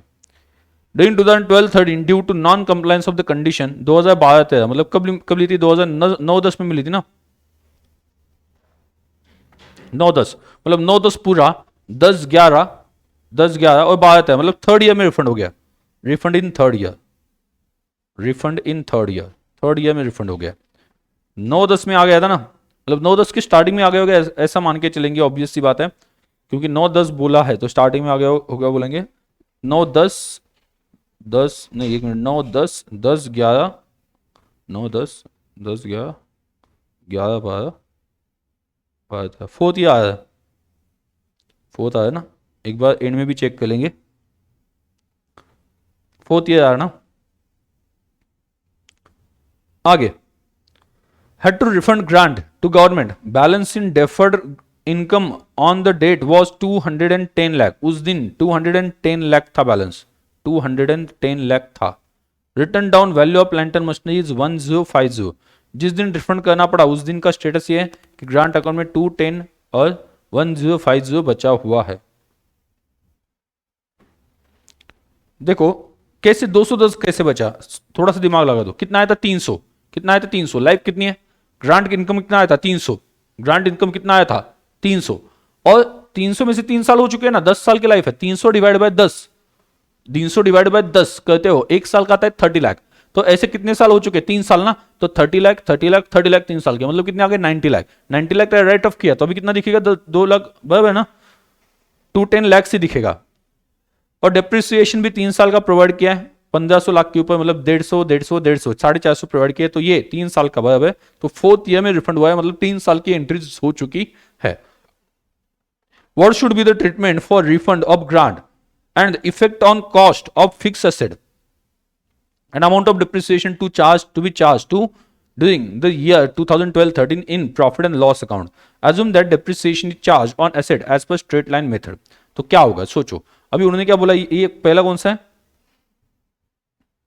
पहला ग्रांट इनकम में रखा हुआ हो तो क्या होगा, तो रिफंड करते वक्त आपको क्या करना है, रिफंड करते वक्त क्या करना है, 90 लाख कहां पे गए, 210 का बैलेंस, 210 लाख अभी भी कहां पे, डेफर्ड इनकम अकाउंट में 210 लाख, तो 90 लाख कहां पे गए, बोलो 90 लाख गए कहां पे, 300 आए थे उसमें से 210 लाख अभी भी ग्रांट इनकम है, डेफर्ड ग्रांट इनकम है, तो 90 लाख गए कहां पे, ये सस्पेंस आपको समझना है, 90 लाख गए कहां पे, 90 लाख गए कहां पे,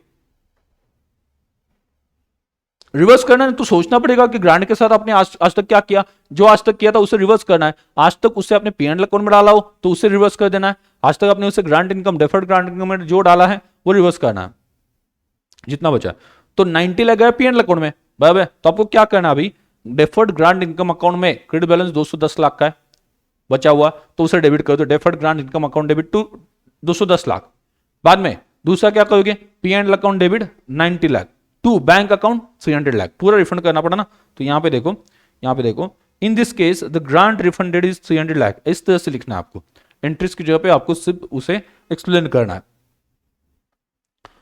In deferred income to 210 lakhs and therefore 90 lakhs charged to statement of profit and loss account for the year 2012-13.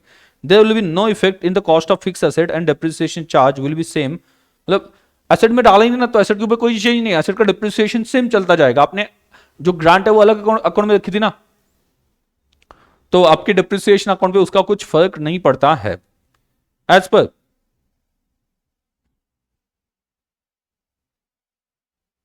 तो यहां पे एंट्री आ जाएगी, यहां पे एंट्री क्या आ जाएगी, एंट्री लगता है तो लिख देना आपके अंडरस्टैंडिंग के लिए, अंडरस्टैंडिंग के लिए यहां पे एंट्री लिख देना क्या, डेफर्ड ग्रांट कितना, डेबिट, शॉर्ट में लिख रहा हूं मैं 210, P&L account debit 90 to bank 300, ये एंट्री आ जाएगी।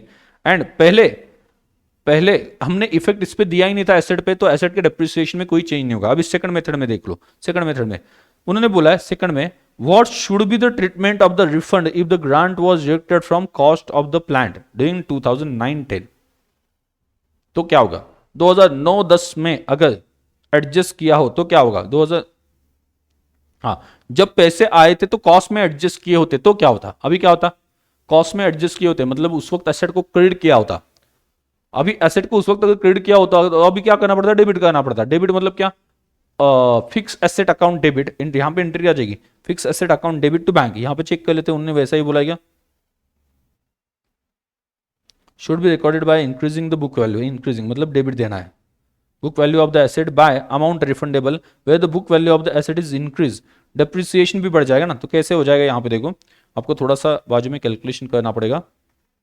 अगर आपने एसेट में क्रेडिट किया होता तो एसेट कितनी है 1500 की, 1500 लाख, और ग्रांट अगर उस वक्त क्रेडिट किया होता 300 लाख का तो कितना बचता 1200, 1200, और 1200 के ऊपर आपने 2 साल का डिप्रिसिएशन प्रोवाइड किया होता, याद रखना 1200 बचता ना, बैलेंस कितना बचता 1200 लाख। अभी डेप्रिसिएशन 1200 लाख कैसे आएगा, ये बैलेंस में दिखाओ, 1500 lakh minus 300 lakh grant scrap value नहीं है ना, 1200 डिवाइड बाय 10 तो कितना आ जाता है 120। अगर किया होता तो क्या, ऐसा हम सोच रहे हैं, उन्होंने बोला सेकंड सिचुएशन में उस तरह से कैलकुलेट कर बता दो। तो 120 फर्स्ट ईयर, सेकंड ईयर 120,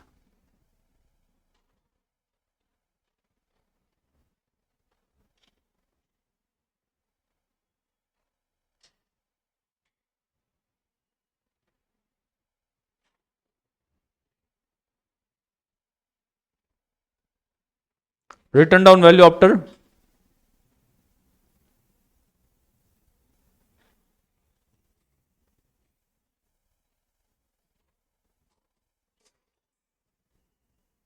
$840, कितनी है 840, 840, रिटर्न डाउन वैल्यू कितनी है 840।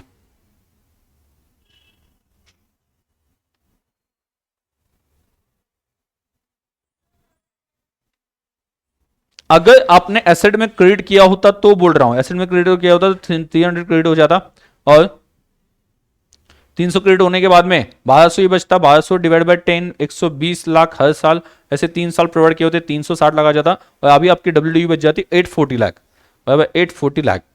अभी हुआ क्या, रिफंड, अभी क्या हुआ रिफंड, रिफंड के टाइम पे फिर क्या करना पड़ा, एसेट को क्रेडिट किया था ना 300 का, तो एसेट को डेबिट करना पड़ेगा, जब ग्रांट मिली थी तो क्रेडिट किया था तो अभी डेबिट करना पड़ेगा, तो इस वजह से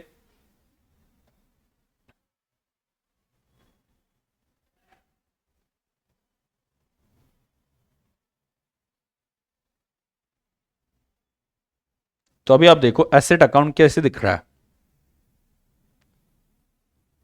एसेट अकाउंट कैसे दिख रहा है 1500 लाख, 300 पहले क्रेडिट किया था ग्रांट इनकम जब मिला था तब, बाद में डेप्रिसिएशन 120 फर्स्ट ईयर का, डेप्रिसिएशन सेकंड ईयर का, फर्स्ट ईयर का सेकंड ईयर का 120, और थर्ड ईयर का 120, तो बचा कितना और अभी अभी जब वो पैसा वापस गया तो 300 रुपए से फिक्स एसेट को रिवर्स करना पड़ा, पहले क्रेडिट दिया था ना, अभी डेबिट दे दिया, तो अभी 300 लाख का डेबिट दे दिया, तो अभी कितना बैलेंस बचा है, कितना बैलेंस बचा है बोलो। 1800 माइनस 660, 1140।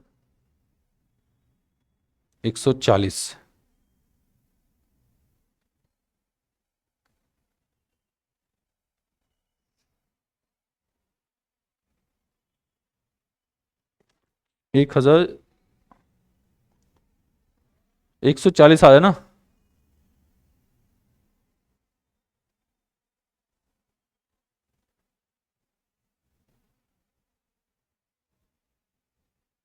अभी 7 साल ये रिमेनिंग है ना।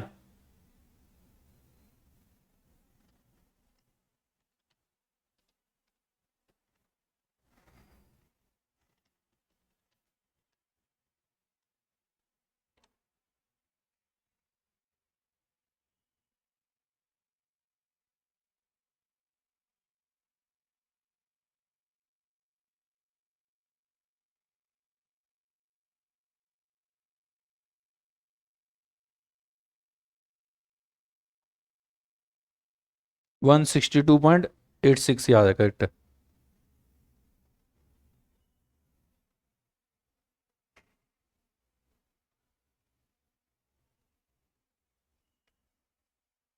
तो यहां पे देखो उन्होंने क्या बोला है, Therefore, in this case, the book value of the plant should be increased by 300 lakh. हमने किया, एसेट को डेबिट दे दिया ना, उससे 300 से बढ़ गई, एसेट के डेबिट साइड पे आ गया।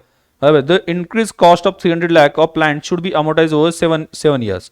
Depreciation charge two year 2012-13 shall be 1200 divide by, ये ऐसे मतलब मैंने जैसे किया वैसा कैलकुलेशन आप कर लो। कैसा था, पहले 840 लाख बचा था ना, उसमें 300 लाख ऐड हो गए, 840 बचा था, याद है ना, रिफंड से पहले 300 ऐड कर दिया, तो कितना हो गया 1140 डिवाइड बाय 7, तो कितना आ जाता है 162.86। समझा।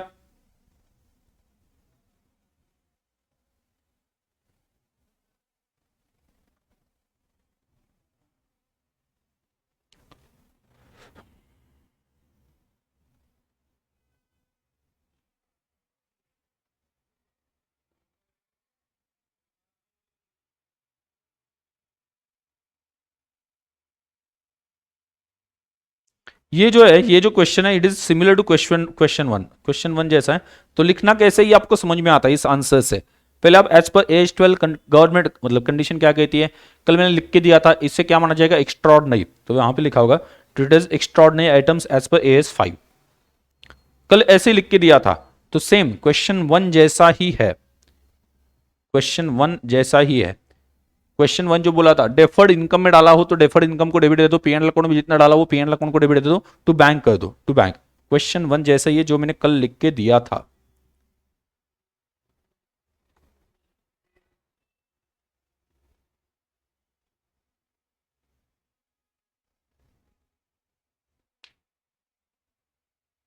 कोई डाउट है यहां तक, एनी डाउट।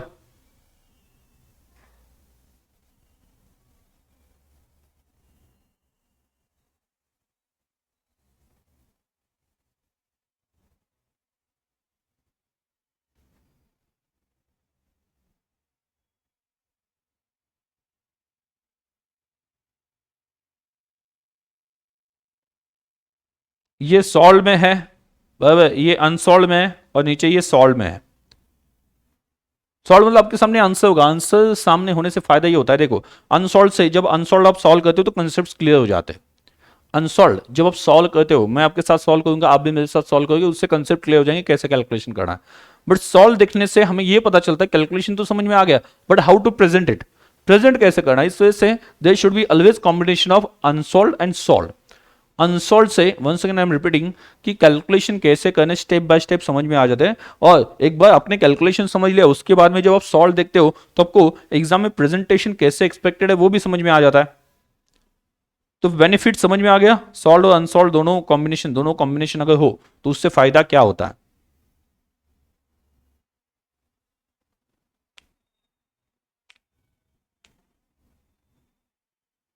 चलो ऑन 1 अप्रैल, मतलब अभी तक हमने रिफंड का स्टार्ट ही नहीं किया, रिफंड वाला पार्ट स्टार्ट ही नहीं किया। बट मैंने क्या बोला था, refund is exactly opposite to receipt. Receipt के टाइम पे जो आपने इफेक्ट्स दिए थे वो रिफंड के टाइम पे एग्जैक्टली उल्टा कर दो। तो ये अगर आपके दिमाग में है तो उस केस में रिफंड अलग से क्या पढ़ना है, या अलग से पढ़ के भी क्या मिलेगा उसमें।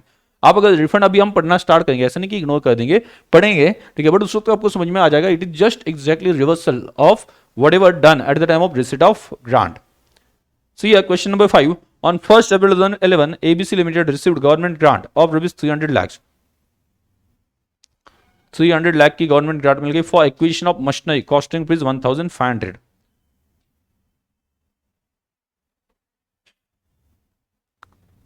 The grant was credited to the cost of the asset. The life of machinery is 5 years.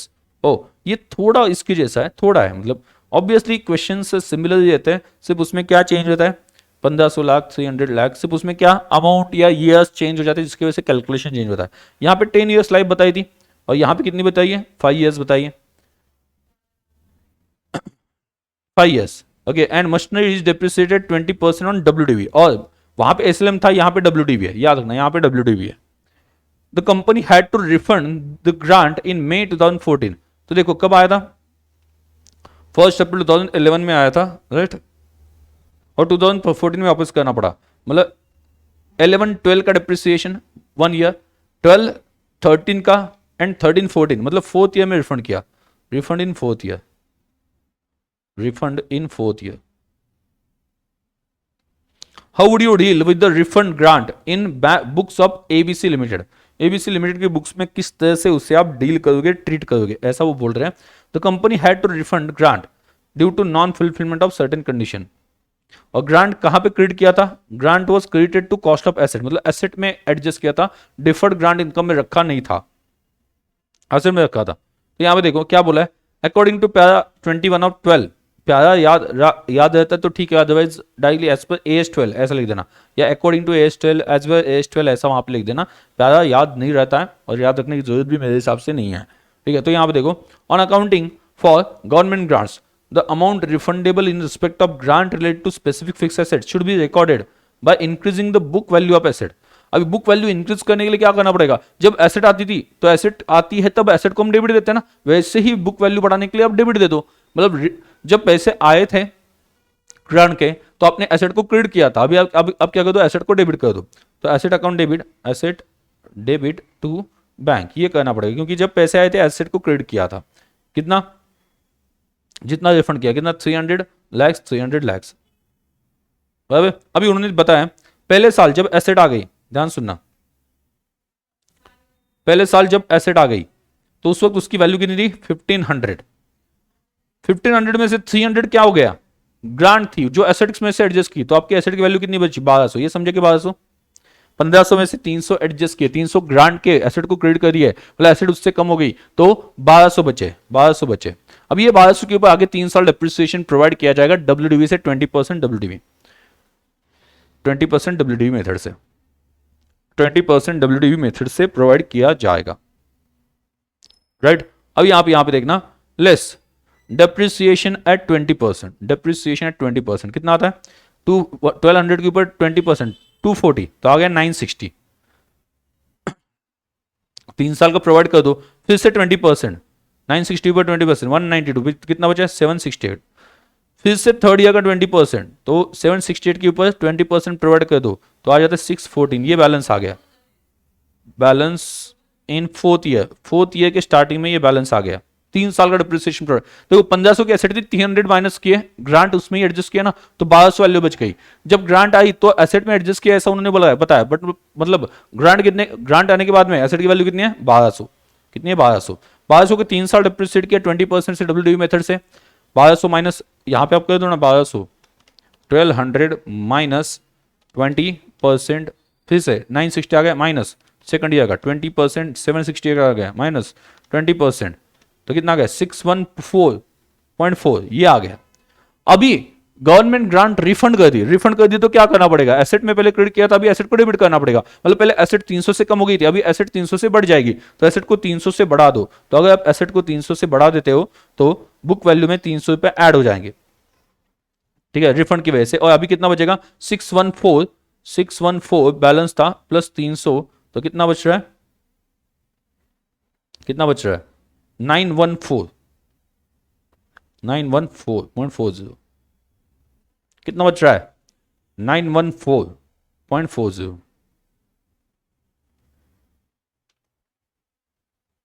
Is it done.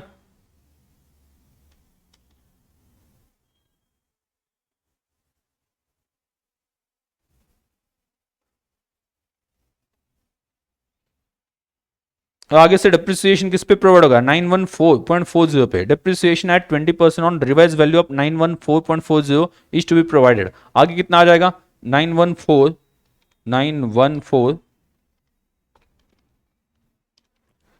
उसके ऊपर 20% जो अभी वैल्यू बची है उसके ऊपर डब्ल्यू मेथड है ना 182.88 अगले साल 182.88। बोलो समझा क्या, कोई डाउट है क्या? मतलब मोस्टली क्वेश्चन यही आते हैं, रिफंड के ही क्वेश्चन आते हैं मोस्टली। आपको जो क्वेश्चन मिलेंगे रिफंड के टाइम पे क्या होता है रिवर्स किसका, जो पहले किया था। पहले अगर एसेट में क्रेडिट कर दिया तो अभी एसेट को डेबिट करना पड़ेगा। पहले एसेट से वैल्यू कम की थी, अभी एसेट से वैल्यू बढ़ जाएगी, तो एसेट वैल्यू बढ़ने के बाद में डिप्रिसिएशन तो चेंज होगा ही ना। लेकिन अगर डेफर्ड ग्रांट इनकम में रखा हो तो अच्छी बात क्या है कि जब रिफंड होगा तो डेफर्ड ग्रांट से ही रिफंड होगा, या पीएनएल अकाउंट में डाला हो तो पीएनएल अकाउंट को रिवर्स करके रिफंड होगा। उस वक्त एसेट में कोई फर्क नहीं पड़ता है, तो एसेट का डिप्रिसिएशन जो चेंज नहीं होता है। बोलो समझा है?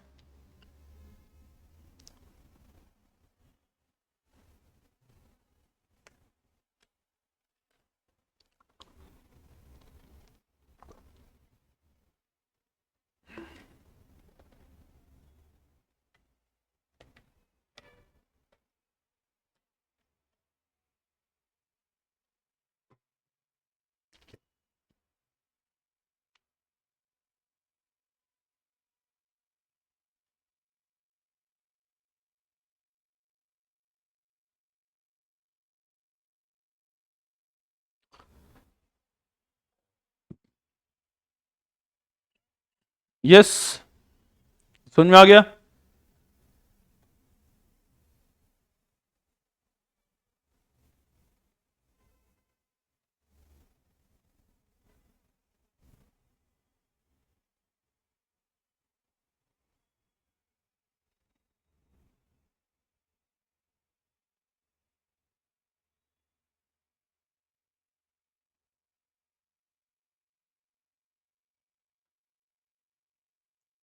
यहां पे भी वही है, white limited a fixed asset is purchased for rupees 25 lakh, government grant received toward it is 10 lakh, residual value is 5 lakh, useful life 5 years, assume the depreciation on the basis of straight line method SLM है, asset is shown in the balance sheet at net of grant। इसका मतलब क्या है net of grant? इसका मतलब क्या उन्होंने बताते वक्त अलग बताया, बट मीनिंग वही है। नेट ऑफ ग्रांट मतलब क्या, जितनी एसेट की वैल्यू है उसमें से ग्रांट एडजस्ट करके जो वैल्यू आती है उस पर दिखाया, मतलब एसेट से एडजस्ट किया है ग्रांट जो भी है, it is adjusted from asset. After 1 year grant becomes refundable to the extent of 6 lakh. सिर्फ 6 लाख वापस करनी पड़ी, आई थी 10 लाख, 6 लाख वापस करनी पड़ी। याद रखना 6 लाख, इसमें थोड़ा चेंज है क्या, अभी तक हमने देखे जितना आया था उतना रिफंड करना है, अभी क्या देख रहे हैं 10 लाख की जगह पे 6 लाख वापस करने पड़ रहे हैं, बट उससे फर्क नहीं पड़ता है। क्या फर्क नहीं पड़ता उससे? क्योंकि फर्क नहीं पड़ता इन द सेंस हमें क्या करना, जितना रिफंड किया उतना रिवर्स कर देना है। पहले हम पूरा रिफंड होता था पूरा रिवर्स कर देते, अभी 6 लाख रिवर्स कर देंगे। अभी पहले फिक्स एसेट को डेबिट 10 लाख कर देते, अभी 6 लाख कर देंगे, कोई इशू नहीं है। तो यहाँ पे देखो due to non compliance with certain condition pass necessary journal entry. तो देखो स्टार्टिंग से उन्होंने एंट्री पास की। पहली एंट्री क्या होगी जब एसेट आई तब year 1 fix asset account debit to bank account, fix asset आ गई कितने की 25 लाख बराबर। बाद में ये जो 10 लाख आ गए वो एडजस्ट किए थे एसेट के अगेंस्ट, तो एंट्री क्या आ गई होगी एसेट के against bank account debit to fix asset account. जो हमने एंट्रीज की थी स्टार्टिंग से, उन्होंने स्टार्टिंग से एंट्रीज यहां पे बताई। बैंक में पैसे आ गए और एडजस्ट किसके अगेंस्ट के, फिक्स एसेट के अगेंस्ट, तो 10 लाख, तो आपके एसेट की वैल्यू बच गई 15 लाख। कैसे 25 लाख डेबिट थे और 10 लाख क्रेडिट कर दिए, तो अभी बच गए 15 लाख। तो डिप्रिसिएशन कितना, 5 साल लाइफ है, 15 लाख माइनस डिप्रिसिएशन कितना 15 lakh minus 5 lakh scrap value divide by 5 years, तो कितना आता है 10 लाख डिवाइड बाय 5 मतलब 2 लाख, तो 2 lakh depreciation account debit to fix asset 2 lakh, और ये डिप्रिसिएशन बाद में पीएनएल अकाउंट में डाल दिया, PNL account debit to depreciation account 2 lakh 2 lakh. ये फर्स्ट ईयर का हो गया। अभी सेकंड ईयर में क्या हो गया, सेकंड ईयर में रिफंड किया, तो आपने पहले क्या किया था याद कर लो। पहले क्या कांड किए थे, पहले आपने क्या झोल किया था, याद कर लो। पहले जब ग्रांट आई थी तो एसेट को क्रेडिट कर दिया था, एसेट नेट वैल्यू पे लेके आए थे ग्रांट माइनस करके। तो अभी रिफंड हो रहा है तो एसेट की वैल्यू जो कम की थी वो बढ़ानी पड़ेगी, कम करने के लिए क्रेडिट दिया था, अभी बढ़ाने के लिए डेबिट देना पड़ेगा। तो इस वजह से fix asset account debit, credit को पहले, फिक्स एसेट को पहले क्रेडिट किया था ना कम करने के लिए, अभी क्या करना पड़ेगा, डेबिट देना पड़ेगा। फिक्स एसेट अकाउंट डेबिट, सो यहाँ पे fix asset account debit 6 lakh जितना रिफंड किया टू बैंक अकाउंट, बैंक से पैसे गए 6 लाख। अभी अब देखो आपके एसेट की हालत क्या है, हालत इन द सेंस आपके एसेट में बैलेंस कितना है। स्क्रैप वैल्यू अभी माइनस नहीं कर दिया, आपके एसेट में 15 लाख का बैलेंस था, आप बोलोगे इससे 5 लाख स्क्रैप वैल्यू अभी माइनस कर दो अकाउंट से, अकाउंट से स्क्रैप वैल्यू माइनस नहीं होती है, डिप्रिसिएशन कैलकुलेट करते हुए उस वक्त ही स्क्रैप वैल्यू माइनस होती है। स्टूडेंट क्या करते हैं, 15 लाख की एसेट की वैल्यू है, बैलेंस कितना बचा होगा, 5 lakh scrap value, scrap value कभी अभी माइनस नहीं होती, सिर्फ डिप्रिसिएशन कैलकुलेट करते वक्त हम स्क्रैप वैल्यू माइनस करके डिप्रिसिएशन नेट कैलकुलेट करते हैं। बट अकाउंट का बैलेंस अगर आपको निकालना हो तो अकाउंट का बैलेंस आपका क्या दिख रहा है, पहले 15 लाख का आया था, पहले कितना आया था, 1 मिनट, 25 लाख आया था, सॉरी 25 लाख का आया था। अब बाद में 10 लाख की एसेट आ गई, बराबर 10 लाख की एसेट आ गई, और बाद में डिप्रिसिएशन 2 लाख का डिप्रिसिएशन डिप्रिसिएशन डिप्रिसिएशन प्रोवाइड कर दिया, राइट, 2 लाख का डिप्रिसिएशन प्रोवाइड कर दिया। आगे आगे और बाद में 6 लाख का रिवर्स कर दिया। तो आपके एसेट अकाउंट का अभी बैलेंस कितना है, 31 उसमें से 31 उसमें से कितने गए, 14 गए, तो कितना हो गया बचा 17 लाख, 17 लाख।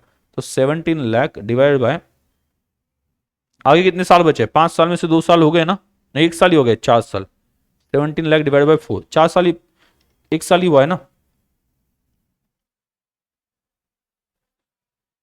17 में से, सॉरी 17 में से हमें क्या करना है, स्क्रैप वैल्यू डिप्रिसिएशन कैलकुलेट करते वक्त,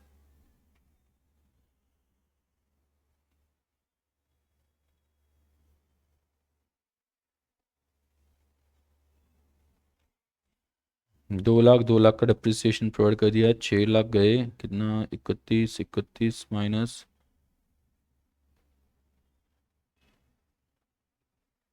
17 स्क्रैप वैल्यू कितनी है,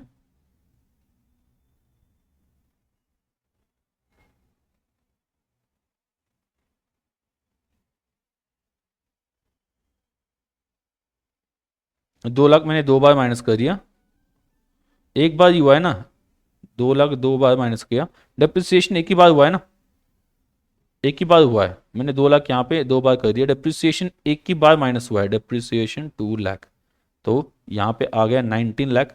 हाँ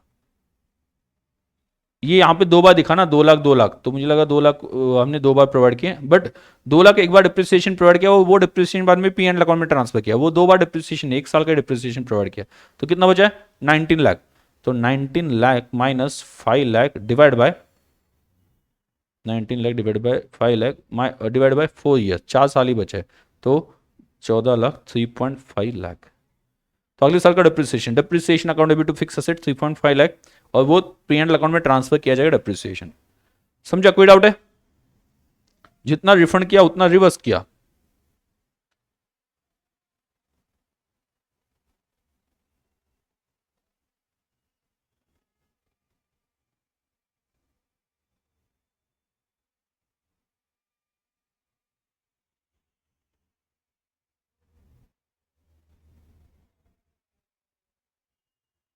नाउ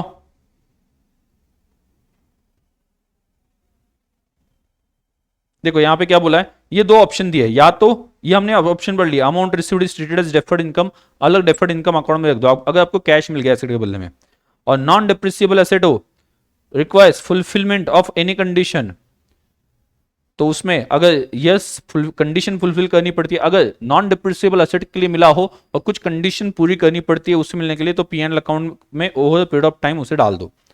कुछ कंडीशन, कुछ आगे खर्चे करने पड़ेंगे तब जाके वो हम रख सकते हैं, सब्सिडी या ग्रांट ऐसा हो तो पी एंड अकाउंट में डाल दो, और कोई कंडीशन पूरी करने की जरूरत नहीं है, नो, तो कैपिटल रिजर्व में डाल दो। ऐसा हमने स्टार्टिंग में भी पढ़ा ना, अगर कुछ काम नहीं, मतलब वो स्टार्टिंग में पैसे मिले और उसके लिए कोई कंडीशन पूरी नहीं करनी पड़ रही है, तो ऐसे केस में कैपिटल रिजर्व में कैपिटल अप्रोच फॉलो करेंगे और कैपिटल रिजर्व में डाल देंगे।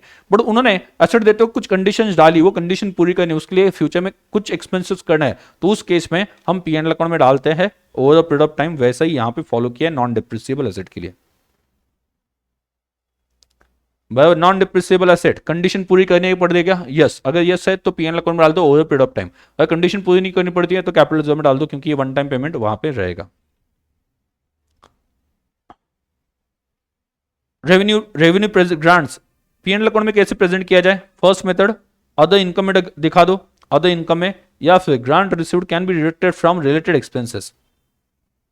जो एक्सपेंस के अगेंस्ट मदद मिली है ना, उस एक्सपेंसेस से माइनस करके दिखा सकते हो, या फिर अदर इनकम में दिखा सकते हो। जो एक्सपेंसेस, देखो एक्सपेंसेस के बदले में मिल गया हो तो एक्सपेंसेस से माइनस कर दो, तो वहां पे एक्सपेंसेस दिखेंगे नहीं उतने, या फिर अदर इनकम में दिखा दो। अब रिफंड के लिए क्या करोगे? बहुत ही डिफिकल्ट है रिफंड, बहुत ही डिफिकल्ट है, मतलब बता ही नहीं सकती इतना डिफिकल्ट है। कितना डिफिकल्ट है समझ में आ गया ना? सिर्फ जो पहले किया था उसे रिवर्स कर देना है। जैसे कि आपको रेवेन्यू ग्रांट मिल गई थी, तो डेफर्ड में बैलेंस जो था पहले क्या करोगे? First reverse the existing balance in deferred government grant. ऊपर लिखा भी है remember, remember, remember this word that, ये याद रखना, आप बोला याद रखना, याद रखना, previous statement need to be reversed. Previous statement को रिवर्स करना है, बराबर, ये दिमाग में रखना, बाकी कुछ नहीं। रिफंड मतलब कि प्रीवियस जो ट्रीटमेंट थी उसको रिवर्स करना है। मतलब मैंने जब रिफंड पढ़ाया नहीं था तब भी हमने प्रॉब्लम सॉल्व कर लिया, क्योंकि कुछ और नहीं करना है, जो पहले किया था उसे सिर्फ क्या करना है? रिवर्स करना है। और रिवर्स करने के लिए आप क्या करोगे? मतलब ये याद रखना, ठीक है, रिवर्स रिवर्स रिवर्स रिवर्स, मतलब 108 बार जॉब करना है, बराबर, भूलना नहीं है कि refund is nothing but reversal of previous statement. Previously अपने पीएनएल अकाउंट में जितना डाला था उसे रिवर्स कर दो। प्रीवियसली डिफर्ड इनकम है, मतलब अभी बैलेंस कितना है उसे रिवर्स कर दो। क्लियर? तो पहले डेफर्ड इनकम को रिवर्स कर दो जो हमने अभी पढ़ा, बाद में पीएनएल अकाउंट को रिवर्स कर दो अगर पीएनएल अकाउंट में डाला हो तो, and to cash oblique bank account. जितना पीएनएल अकाउंट में अभी तक डाला वो पीएनएल अकाउंट से रिवर्स कर दो। If balance is not available in deferred government grant, अगर डेफर्ड गवर्नमेंट ग्रांट में बैलेंस नहीं, मतलब कहां पे गया? पीएनएल अकाउंट में गया ना, तो पूरा पीएनएल अकाउंट से उठा लेंगे। PNL account debit to cash account. अगर डेफर्ड इनकम में बैलेंस नहीं तो कहां पे डाला है? पीएनएल अकाउंट में। कैपिटल ग्रांट, कैपिटल अप्रोच का है, मतलब कैपिटल रिजर्व में डाला होगा, बराबर। Initially it is transfer to capital reserve. अभी क्या करोगे? Capital reserve account debit to cash oblique bank account, तो ये रिफंड दिखा दोगे, ये रिफंड आप क्या करोगे? दिखा दोगे। तो यहां पे अकाउंटिंग एंट्रीज दी है।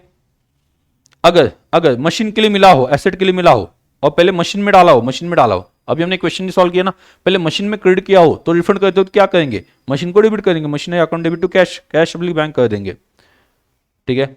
Add the refunded amount to fix asset, पहले फिक्स एसेट में डाला हो, और ग्रांट इनकम में डाला हो तो grant received is credited to deferred government grant account and transfer to PNL account, जो हमने अभी फॉलो किया था, deferred grant account debit, PNL account debit to bank account. अगर आपने फिक्स एसेट के लिए जो पैसे मिले वो ग्रांट इनकम में डालते हो और ग्रांट इनकम से आपने पीएनएल अकाउंट में ट्रांसफर किया हो, एसेट में एडजस्ट नहीं किया हो, तो वैसे एडजस्ट करना, ग्रांट इनकम का जो बैलेंस है उसे रिवर्स कर देना। In case of non depreciable asset, non depreciable asset में मैंने बोला था कंडीशन पूरी करनी पड़ती है, अगर कंडीशन पूरी करनी पड़ती है तो पीएनएल अकाउंट में डाल दो, और पीएनएल अकाउंट में डालो तो पीएनएल अकाउंट को रिवर्स करो, जो किया था उसे रिवर्स कर दो, सिंपल बात है। और अगर कंडीशन पूरी नहीं करनी पड़ती है, ऐसी नॉन डिप्रिसिएबल एसेट मिली है तो वो कैपिटल रिजर्व में डाली होगी, और वो कैपिटल रिजर्व में डाली हो तो कैपिटल रिजर्व अकाउंट को डेबिट कर दो। किसको डेबिट कर दो? कैपिटल रिजर्व अकाउंट को डेबिट कर दो। मतलब ये वाला पार्ट जो है ना, मेरे हिसाब से पढ़ने की जरूरत नहीं, अगर आपने पहले एंट्री वाला पार्ट प्रॉपर्ली समझा है। क्लियर? डिस्क्लोजर, वहां पे अकाउंटिंग पॉलिसी कौन सी फॉलो की वो डिस्क्लोज करना पड़ता है। Nature and extent of government grant recognise, इस साल कितनी गवर्नमेंट ग्रांट हमने दिखा दी, वो हमें आपको रिवाइज करने के लिए यहाँ पे चार्ट भी है, बट आपने अभी भी सोचा तो भी सब कुछ रिवाइज हो जाएगा, ठीक है। देखो गवर्नमेंट ग्रांट कैश में मिल गया, दो चीज है, पहले कैश में मिल गया, किसी पर्टिकुलर पर्पज के लिए, ऐसा बताया नहीं, एसेट के लिए हो गया ऐसा नहीं बताया, कैश में मिल गया, बराबर। तो आपको स्टार्टिंग में मिल रहा है क्या? बिजनेस के स्टार्टिंग में, मैं आपको 2 मिनट में बता देता हूं पूरा यस, 2 मिनट में, 2 मिनट से ज्यादा नहीं। आपने अगर मेन पॉइंट्स याद रखे उसी के ऊपर क्वेश्चन आते हैं, वही है पूरा यस। तो स्टार्टिंग में आपको बिना पर्टिकुलर रीजन के पैसा मिल गया, तो आप मतलब पर्टिकुलर मतलब एसेट के लिए नहीं मिला, नॉर्मल मिल गया, तो आप सोचो प्रोमोटर्स कॉन्ट्रीब्यूशन में करके मिला हो तो कैपिटल रिजर्व में डाल दो, ठीक है। और प्रोमोटर्स कंट्रीब्यूशन करके नहीं, सर्विस प्रोवाइड करने के लिए मिला हो तो पहले कहां पे? डेफर्ड ग्रांट इनकम अकाउंट में डाल दो, और बाद में डेफर्ड ग्रांट इनकम की इनकम से सुटेबल बेसिस पे पीएनएल अकाउंट में डालते जाओ, बराबर। उसके बाद में दूसरा हमने पढ़ा था, अगर आपको नॉन मॉनिटरी मिल गया, मतलब डायरेक्टली एसेट ही दे दी, कैश नहीं दिया, एसेट ही दे दी, तो आप देखो कंसेशनल प्राइस में मिलाओ तो कंसेशनल प्राइस पे दिखाओ, फ्री में मिलाओ तो नॉमिनल वैल्यू पे दिखा दो। तीसरा हमने पढ़ा आपको एसेट के बदले में कैश मिल गई, जो एसेट आपने परचेस की उसके बदले में कैश मिली तो वो डिप्रिसिएबल एसेट है। अगर डिप्रिसिएबल एसेट है तो दो ऑप्शन मंगे, पहला ऑप्शन क्या, जो पैसा आया वो एसेट को क्रेडिट कर दो और रिमेनिंग जो बैलेंस है उसे डिप्रिसिएट करते जाओ। और दूसरा ऑप्शन क्या है, जो कैश आया वो डेफर्ड इनकम में दिखा दो और डेफर्ड इनकम से हर साल पीएनएल अकाउंट में क्रेडिट करते जाओ सुटेबल बेसिस पे। क्लियर। और उसके उसी वक्त नॉन डिप्रेसिबल एसेट का पड़ा, नॉन डिप्रेसिबल एसेट के लिए कंडीशन पूरे करने पड़ते हैं, तो पीएनएल अकाउंट में सुटेबल बेसिस पे ट्रांसफर करना है, मतलब डेफर्ड ग्रांट में डाल के पीएनएल अकाउंट में डालते रहना। ठीक है। और अगर कंडीशन पूरे नहीं करने पड़ते तो कैपिटल रिजर्व में डालना पड़ता है। और अगर रिफंड करना पड़ा इसमें से कोई अमाउंट तो जो पहले जो किया था उससे रिवर्स कर देना है। इतना ही एएस है। 2 मिनट से कम टाइम में मैंने बता दिया कि क्या क्या इफेक्ट वहां पे आ जाते हैं। मतलब आपको रिवीजन जो है ओके वो 5 मिनट में आप ये रिवाइज कर लोगे इजीली, आसानी से।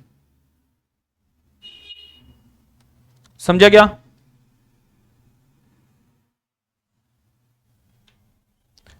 मतलब इसके ऊपर अगर क्वेश्चन आ गया तो आपको आउट ऑफ मार्क्स मिलने ही चाहिए। You should try for that.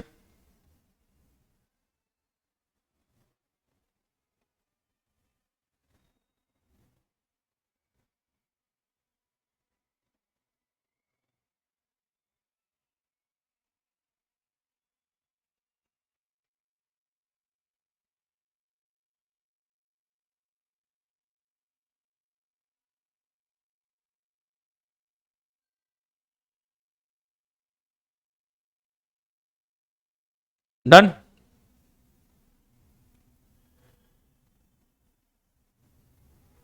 Yes.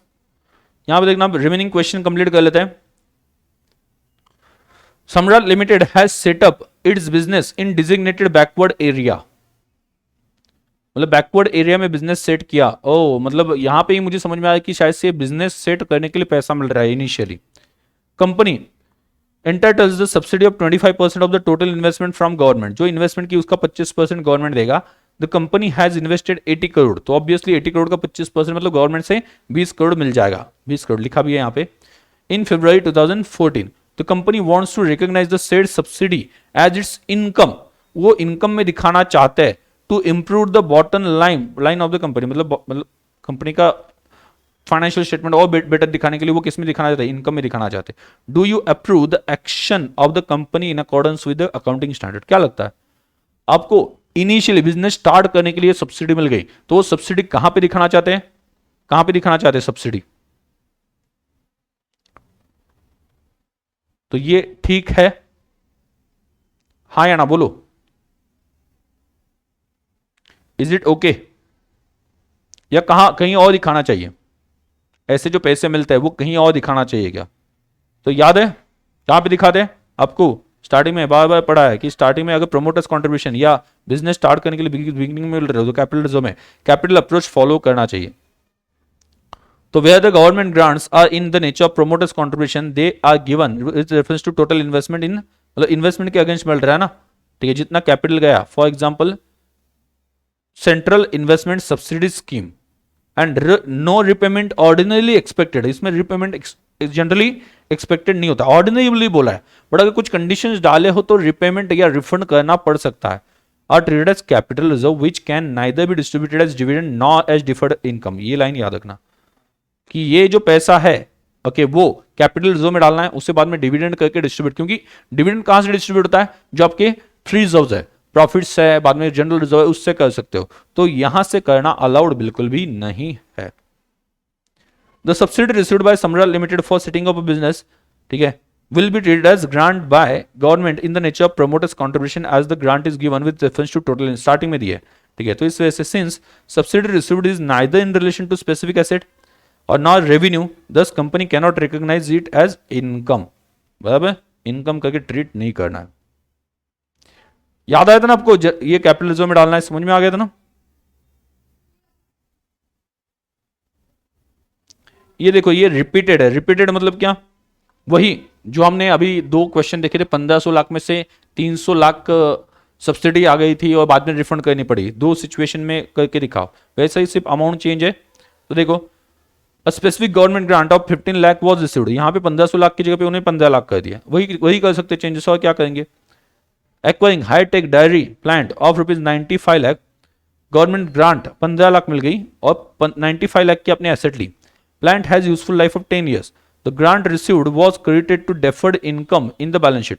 अच्छा, उन्होंने जो 15 लाख की ग्रांट मिली वो अलग अकाउंट में रख दी, मतलब आपकी जो एसेट है वो 95 लाख पे ही दिखाई देगी और डिप्रिसिएशन भी 95 लाख पे ही प्रोवाइड होगा।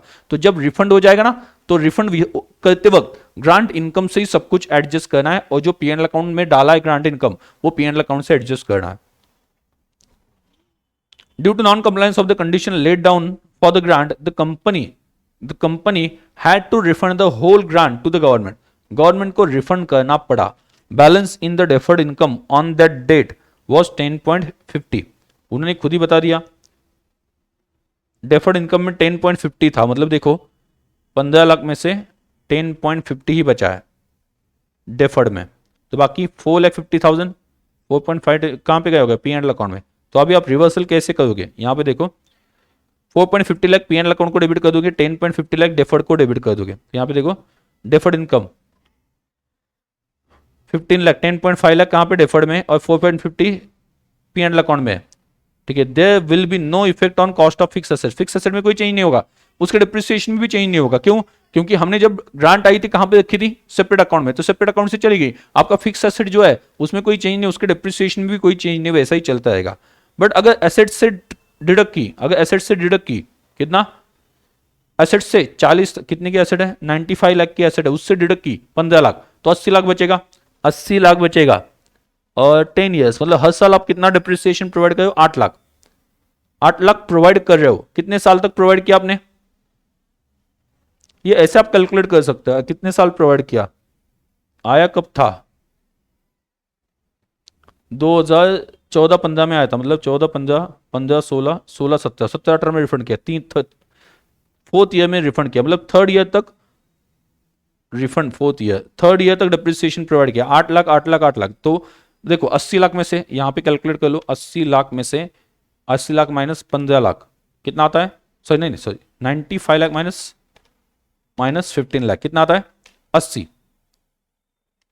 95 लाख माइनस 15 लाख कितना आता है? 80।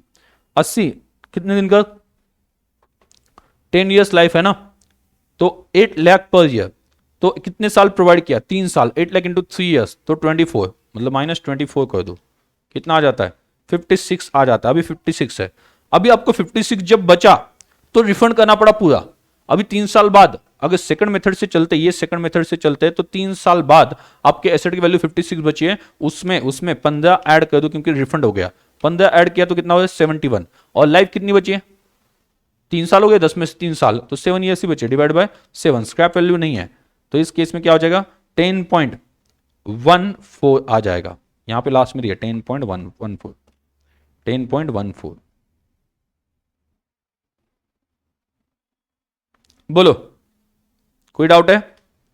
देखो अगर आपने उसे एसेट से एडजस्ट किया, एसेट 95 लाख की थी, 15 लाख एडजस्ट कर दिया, 80 लाख बचे। 10 साल तक डिप्रिसिएशन प्रोवाइड करना है, इस वजह से हर साल 8 लाख 8 लाख, स्क्रैप वैल्यू नहीं है। 3 साल प्रोवाइड किया तो एसेट की वैल्यू बची 56, अभी रिफंड करना पड़ा 15 लाख, तो ऐड कर दो 56 प्लस 15, पहले लेस किया था ना, अभी ऐड कर दो तो 71 और लाइफ कितनी बची है? सिर्फ 7 years. Next, how would you treat the following account in accordance with AS12 government grants? 35 lakh received from local authority for providing medical facilities to employee. Rupees 100 lakh received subsidy from central government for setting up of unit. Okay, ये setting up of unit जो है वो capital reserve में जाएगा, याद है ना starting में जो पैसा मिलता है, और ये खर्चे करने के लिए, मेडिकल फैसिलिटी प्रोवाइड करने के लिए जो 35 लाख मिला वो कहां पे जाएगा? डेफर्ड ग्रांट से पीएनएल अकाउंट में आप डाल दोगे। तो यहां पे देखो एम्प्लॉइज ग्रांट, पहला देखो received in the nature of revenue grant, such grant जो मेडिकल फैसिलिटी के लिए मिली है वो रेवेन्यू है। ठीक है, तो वो कहां पे दिखाई जाती है?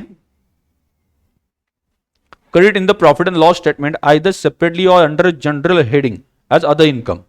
Second, as per AS12 accounting government grants where government grants are in the nature of promoters contribution, और प्रोमोटर्स कॉन्ट्रीब्यूशन करके मिलाओ, they are given with reference to total investment, तो उस केस में कहां पे जाना चाहिए? वो कैपिटल रिजर्व में जाना चाहिए। उससे आप डिविडेंड ट्रीट नहीं कर सकते, उससे डिविडेंड नहीं ले सकते।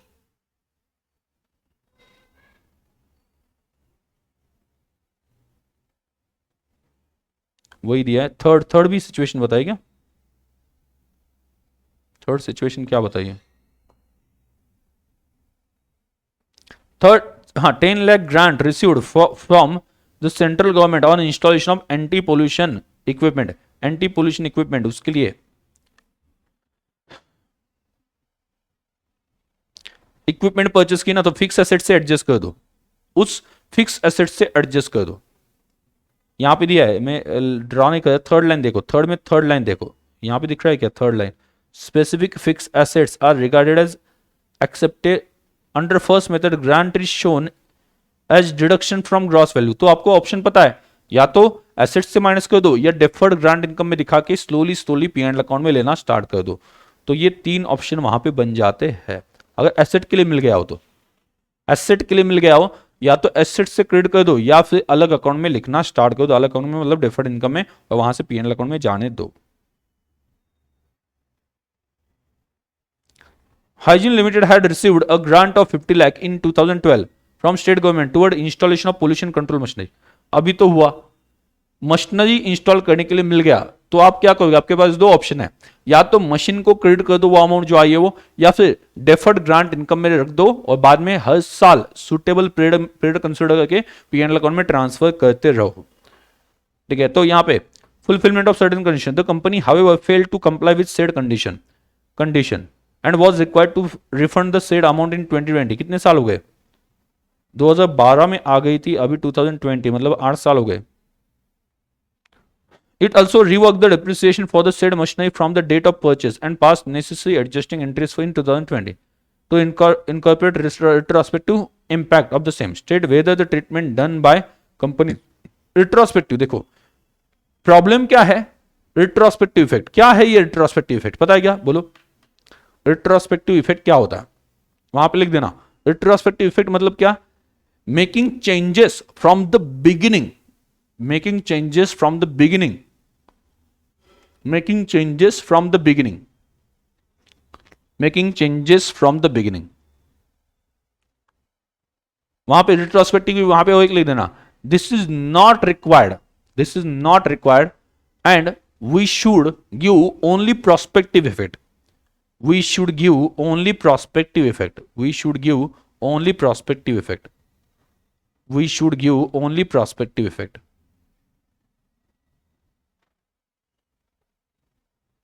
We should give only prospective effect।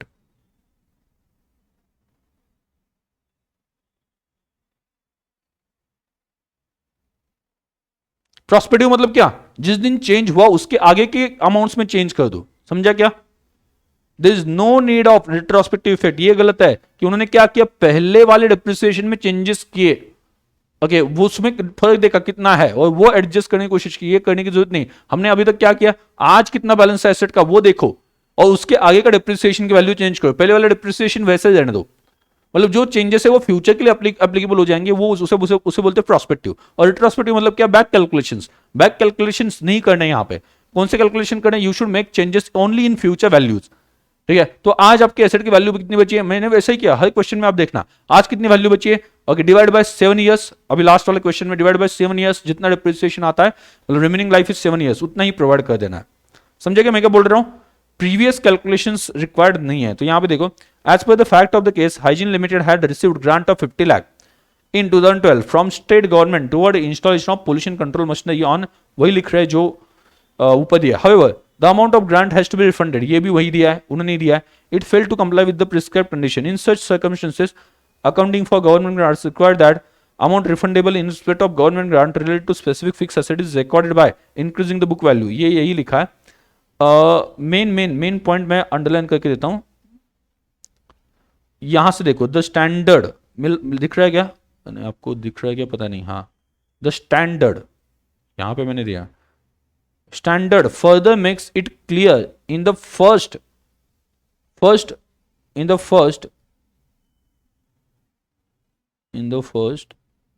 alternative where book value of asset is increased, depreciation on revised value should be provided prospectively। मैंने जो बोला था prospectively मतलब क्या, पहले वाले कैलकुलेशन जो हो गए वो छोड़ दो, मतलब जो हो गया उसे भूल जाओ।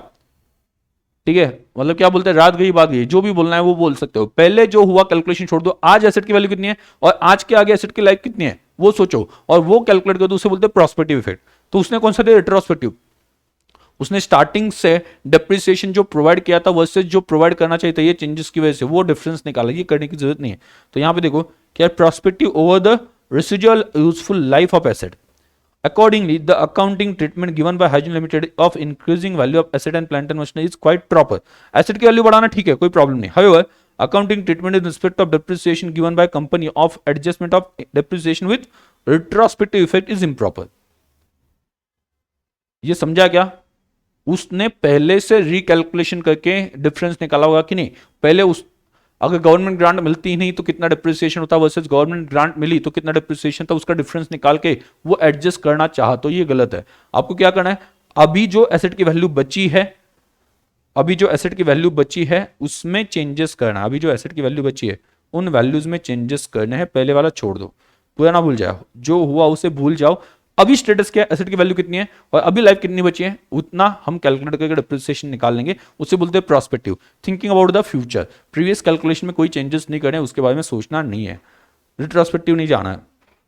आगे, ABC limited received 2 acres of land received for setup of plant. It also received 2 lakh for purchase of machinery. Useful life of machinery is 5 years। Depreciation on this machinery charge on state line how should recognize in the books of. तो क्या कर सकते हैं,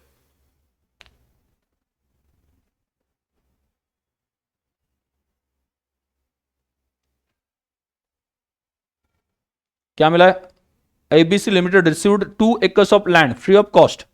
free of cost, अब free of cost है तो कैसे recognise करोगे, बोलो, फ्री ऑफ कॉस्ट है तो कैसे रिकॉग्नाइज करोगे, फ्री ऑफ कॉस्ट है तो कैसे रिकॉग्नाइज करोगे, याद है क्या, फ्री में मिल गई एसेट, तो एसेट अगर फ्री में मिल गई तो क्या करोगे,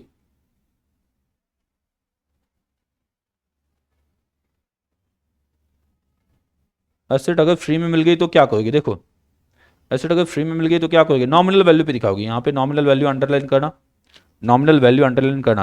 आपको ये ब्लैक यहाँ पे दिख रहा होगा, पेन लिख नहीं पा रहा, don't know why. Non monetary asset given free of cost are recorded at nominal value. Accordingly land should be recognise at nominal value. जैसा हमने स्टार्टिंग में पढ़ा था वही है। हाँ, it also received 2 lakh for purchase of machinery of 10 lakh।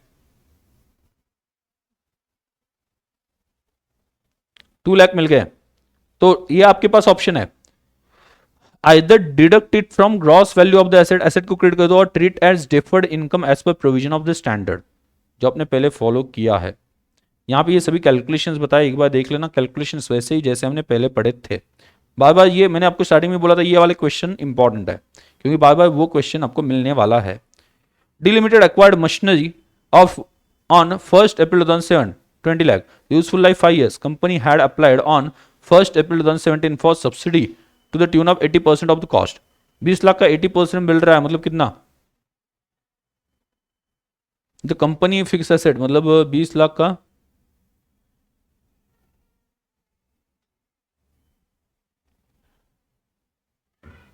Useful life 5 year, company applied कब मिल गया, 1st April 2017 for the tune of 80%। Sanction letter of subsidy, oh sorry 2017 में अप्लाई किया था, आपको सैंक्शन मिल गया 2020 में, नवंबर 2020 में।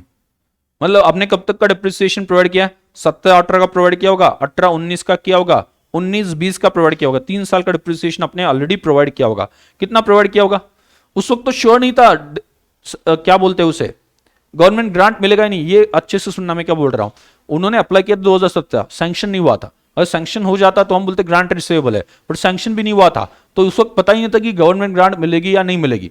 तो अगर गवर्नमेंट ग्रांट मिली नहीं है या एज वेल एज मिलने का भी पता नहीं है, तो हम एसेट किस पे दिखाएंगे, पूरे वैल्यू पे दिखाएंगे तब तक एसेट दिखाई दी 20 लाख पे, तो डिप्रिसिएशन किस पे प्रोवाइड किया होगा, 20 लाख पे ही, 5 साल का, तो हर साल कितना, 20 लाख डिवाइड बाय 5, हर साल कितना, 4 लाख 4 लाख 4 लाख। अभी तो कितने साल का डिप्रिसिएशन प्रोवाइड किया, 3 साल का, तो 4 लाख इंटू 3 कितना आ जा रहा है, 12 लाख। यहां पे देखो 12 लाख, ये 12 लाख कैसे आए, समझा क्या, ये 12 लाख कैसे आए, समझा, ये 12 लाख कैसे आए, 20 लाख की एसेट थी, हमें सॉरी सब्सिडी या गवर्नमेंट ग्रांट मिली नहीं, एज वेल एज सैंक्शन भी नहीं हुआ था, तो इस वजह से एसेट की वैल्यू 20 लाख की दिखाई, 3 साल बाद मिल गया, तो 3 साल का डिप्रिसिएशन ऑलरेडी प्रोवाइड किया, कितना, 20 lakh divide bye 5 years, 4 lakh 4 lakh 4 lakh, 12 lakh provide किया गया। अभी एसेट की वैल्यू कितनी है, 8 लाख, एसेट की वैल्यू कितना है, 8 लाख, और ग्रांट कितना मिल गया, 80% ऑफ 20 लाख, 20 लाख का 80% मतलब 16 लाख ग्रांट मिल गई, लेस ग्रांट रिसीव्ड 16 लाख, तो आपका 8 लाख निगेटिव बैलेंस है।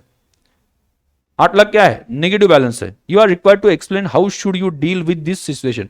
तो ये 8 लाख जो है ना, आपने जब डिप्रिसिएशन प्रोवाइड किया तो डिप्रिसिएशन कहां पर डाला था? अगर पहले ही ग्रांट मिलती तो क्या होता? अगर पहले ही ग्रांट मिलती तो क्या होता? पहले ही मिलती तो मैं क्या करता? एसेट से माइनस करता, एसेट से माइनस करके डिप्रिसिएशन कम आ जाता और वो पीएनएल अकाउंट में डालता डिप्रिसिएशन, बराबर। ये प्रोसेस में फॉलो करता। अगर पहले ही ग्रांट मिल जाती तो, पहले ही ग्रांट मिल जाती तो मैं उसे एसेट से एडजस्ट करता, डिप्रिसिएशन कम आ जाता। मतलब पहले ग्रांट नहीं मिली, इस वजह से ज्यादा डिप्रिसिएशन पीएनएल अकाउंट में गया। समझा क्या? पहले अगर ग्रांट मिलती तो एसेट से एडजस्ट करता, डिप्रिसिएशन कम आता, एसेट से माइनस करने की वजह से डिप्रिसिएशन कम आता, वो कम डिप्रिसिएशन पीएनएल अकाउंट में जाता। बट ग्रांट लेट मिल गई, इस वजह से हमने ज्यादा डिप्रिसिएशन प्रोवाइड करी। अब ये ज्यादा डिप्रिसिएशन कहां पे प्रोवाइड किया? पीएनएल अकाउंट में। तो आप यहां पे क्या करोगे? ये ऊपर का जो यहां पे देखो, from the above account it is inferred that company has directed grant from the book value of asset for accounting of government grants. Accordingly, out of 16 lakh that has been received, 8 lakh being the balance of machinery account should be credited to machinery account. लेकिन balance 8 lakh बच रहा है ना, 8 lakh minus में बच रहा है। मतलब अभी आपके एसेट की वैल्यू 8 लाख बची थी और 16 लाख का क्या आ गया? ग्रांट आ गया। तो 8 लाख का क्या दिख रहा है? 8 लाख का क्या दिख रहा है? Negative balance. ये जाना चाहिए पीएनएल अकाउंट में। क्यों? इसका लॉजिक, जब आपको गवर्नमेंट ग्रांट अगर पहले मिलती, सोचो अगर गवर्नमेंट ग्रांट पहले से मिलती उस एसेट के लिए, तो क्या करते? 20 लाख में 16 लाख माइनस करके बचता 4 लाख, और 4 लाख के ऊपर डिप्रिसिएशन प्रोवाइड करना स्टार्ट करते, जो कि कम होता। 4 लाख की एसेट की वैल्यू बचती, और ये ग्रांट नहीं मिली, इस वजह से हमें डिप्रिसिएशन हर साल का 4 लाख प्रोवाइड करना पड़ा। मतलब डिप्रिसिएशन जो एसेट अकाउंट में, सॉरी पीएनएल अकाउंट में गया ना, वो ज्यादा गया, क्योंकि ग्रांट लेट आ गई। तो अगर डिप्रिसिएशन पीएनएल अकाउंट में ज्यादा गया तो अभी क्या कर दो? रिवर्स कर दो। तो ये जो 8 लाख निगेटिव में दिख रहा है, एसेट की वैल्यू तो नील हो रही है, और प्लस 8 लाख निगेटिव दिख रहा है एसेट वैल्यू में, वो कहां पे डाल दो? पीएनएल अकाउंट में डाल दो। तो वहां पे दिया second paragraph, the balance rupees 8 lakh may be credited to PNL account since already the cost of asset to the tune of rupees 12 lakh had been debited to PNL account in earlier years by way of depreciation charge, and 8 lakh transferred to PNL account now would be partial recovery of the cost. पहले जो PNL account में ज्यादा डाला था ना, वो in short recovery समझा जाएगा 8 लाख जब आप क्रेडिट कर दोगे तो। अगर टाइम पे आया होता तो पहले ही PNL अकाउंट में कम डिप्रिसिएशन डालते, बट टाइम पे नहीं आया, इस वजह से डिप्रिसिएशन ज्यादा प्रोवाइड कर रहे थे हम, क्योंकि पता नहीं था आएगा ग्रांट या नहीं, और बाद में आ गया तो नेगेटिव बैलेंस आ गया एसेट अकाउंट को, और ये नेगेटिव बैलेंस पीएनएल अकाउंट में जाना चाहिए, पीएनएल अकाउंट में क्रेडिट करना चाहिए, क्योंकि डिप्रिसिएशन पहले पीएनएल अकाउंट में ज्यादा डेबिट किया है। Is it clear? Okay, and last में लिखा, there is no need to provide depreciation for 2021 और 21-22 as the depreciable amount is now nil. Done. Okay, ये रहा अपना AS12, मतलब वैरायटी ऑफ क्वेश्चन की अगर रिफंड करना पड़ा या एक्सेस हो गया, अभी जो ये क्वेश्चन एक्सेस हो गया, या हम कह सकते हैं सेटअप के लिए आ गया पैसा, हर एक चीजों के ऊपर क्वेश्चन वहां पे कवर हो चुका है। समझा? बोलो एक बार, हाँ ना, यस और नो, क्लियर है? तो आज के लिए इतना ही, बाकी हम नेक्स्ट लेक्चर में देखेंगे। ओके, तब तक के लिए चलिए बाय बाय, मिलते हैं।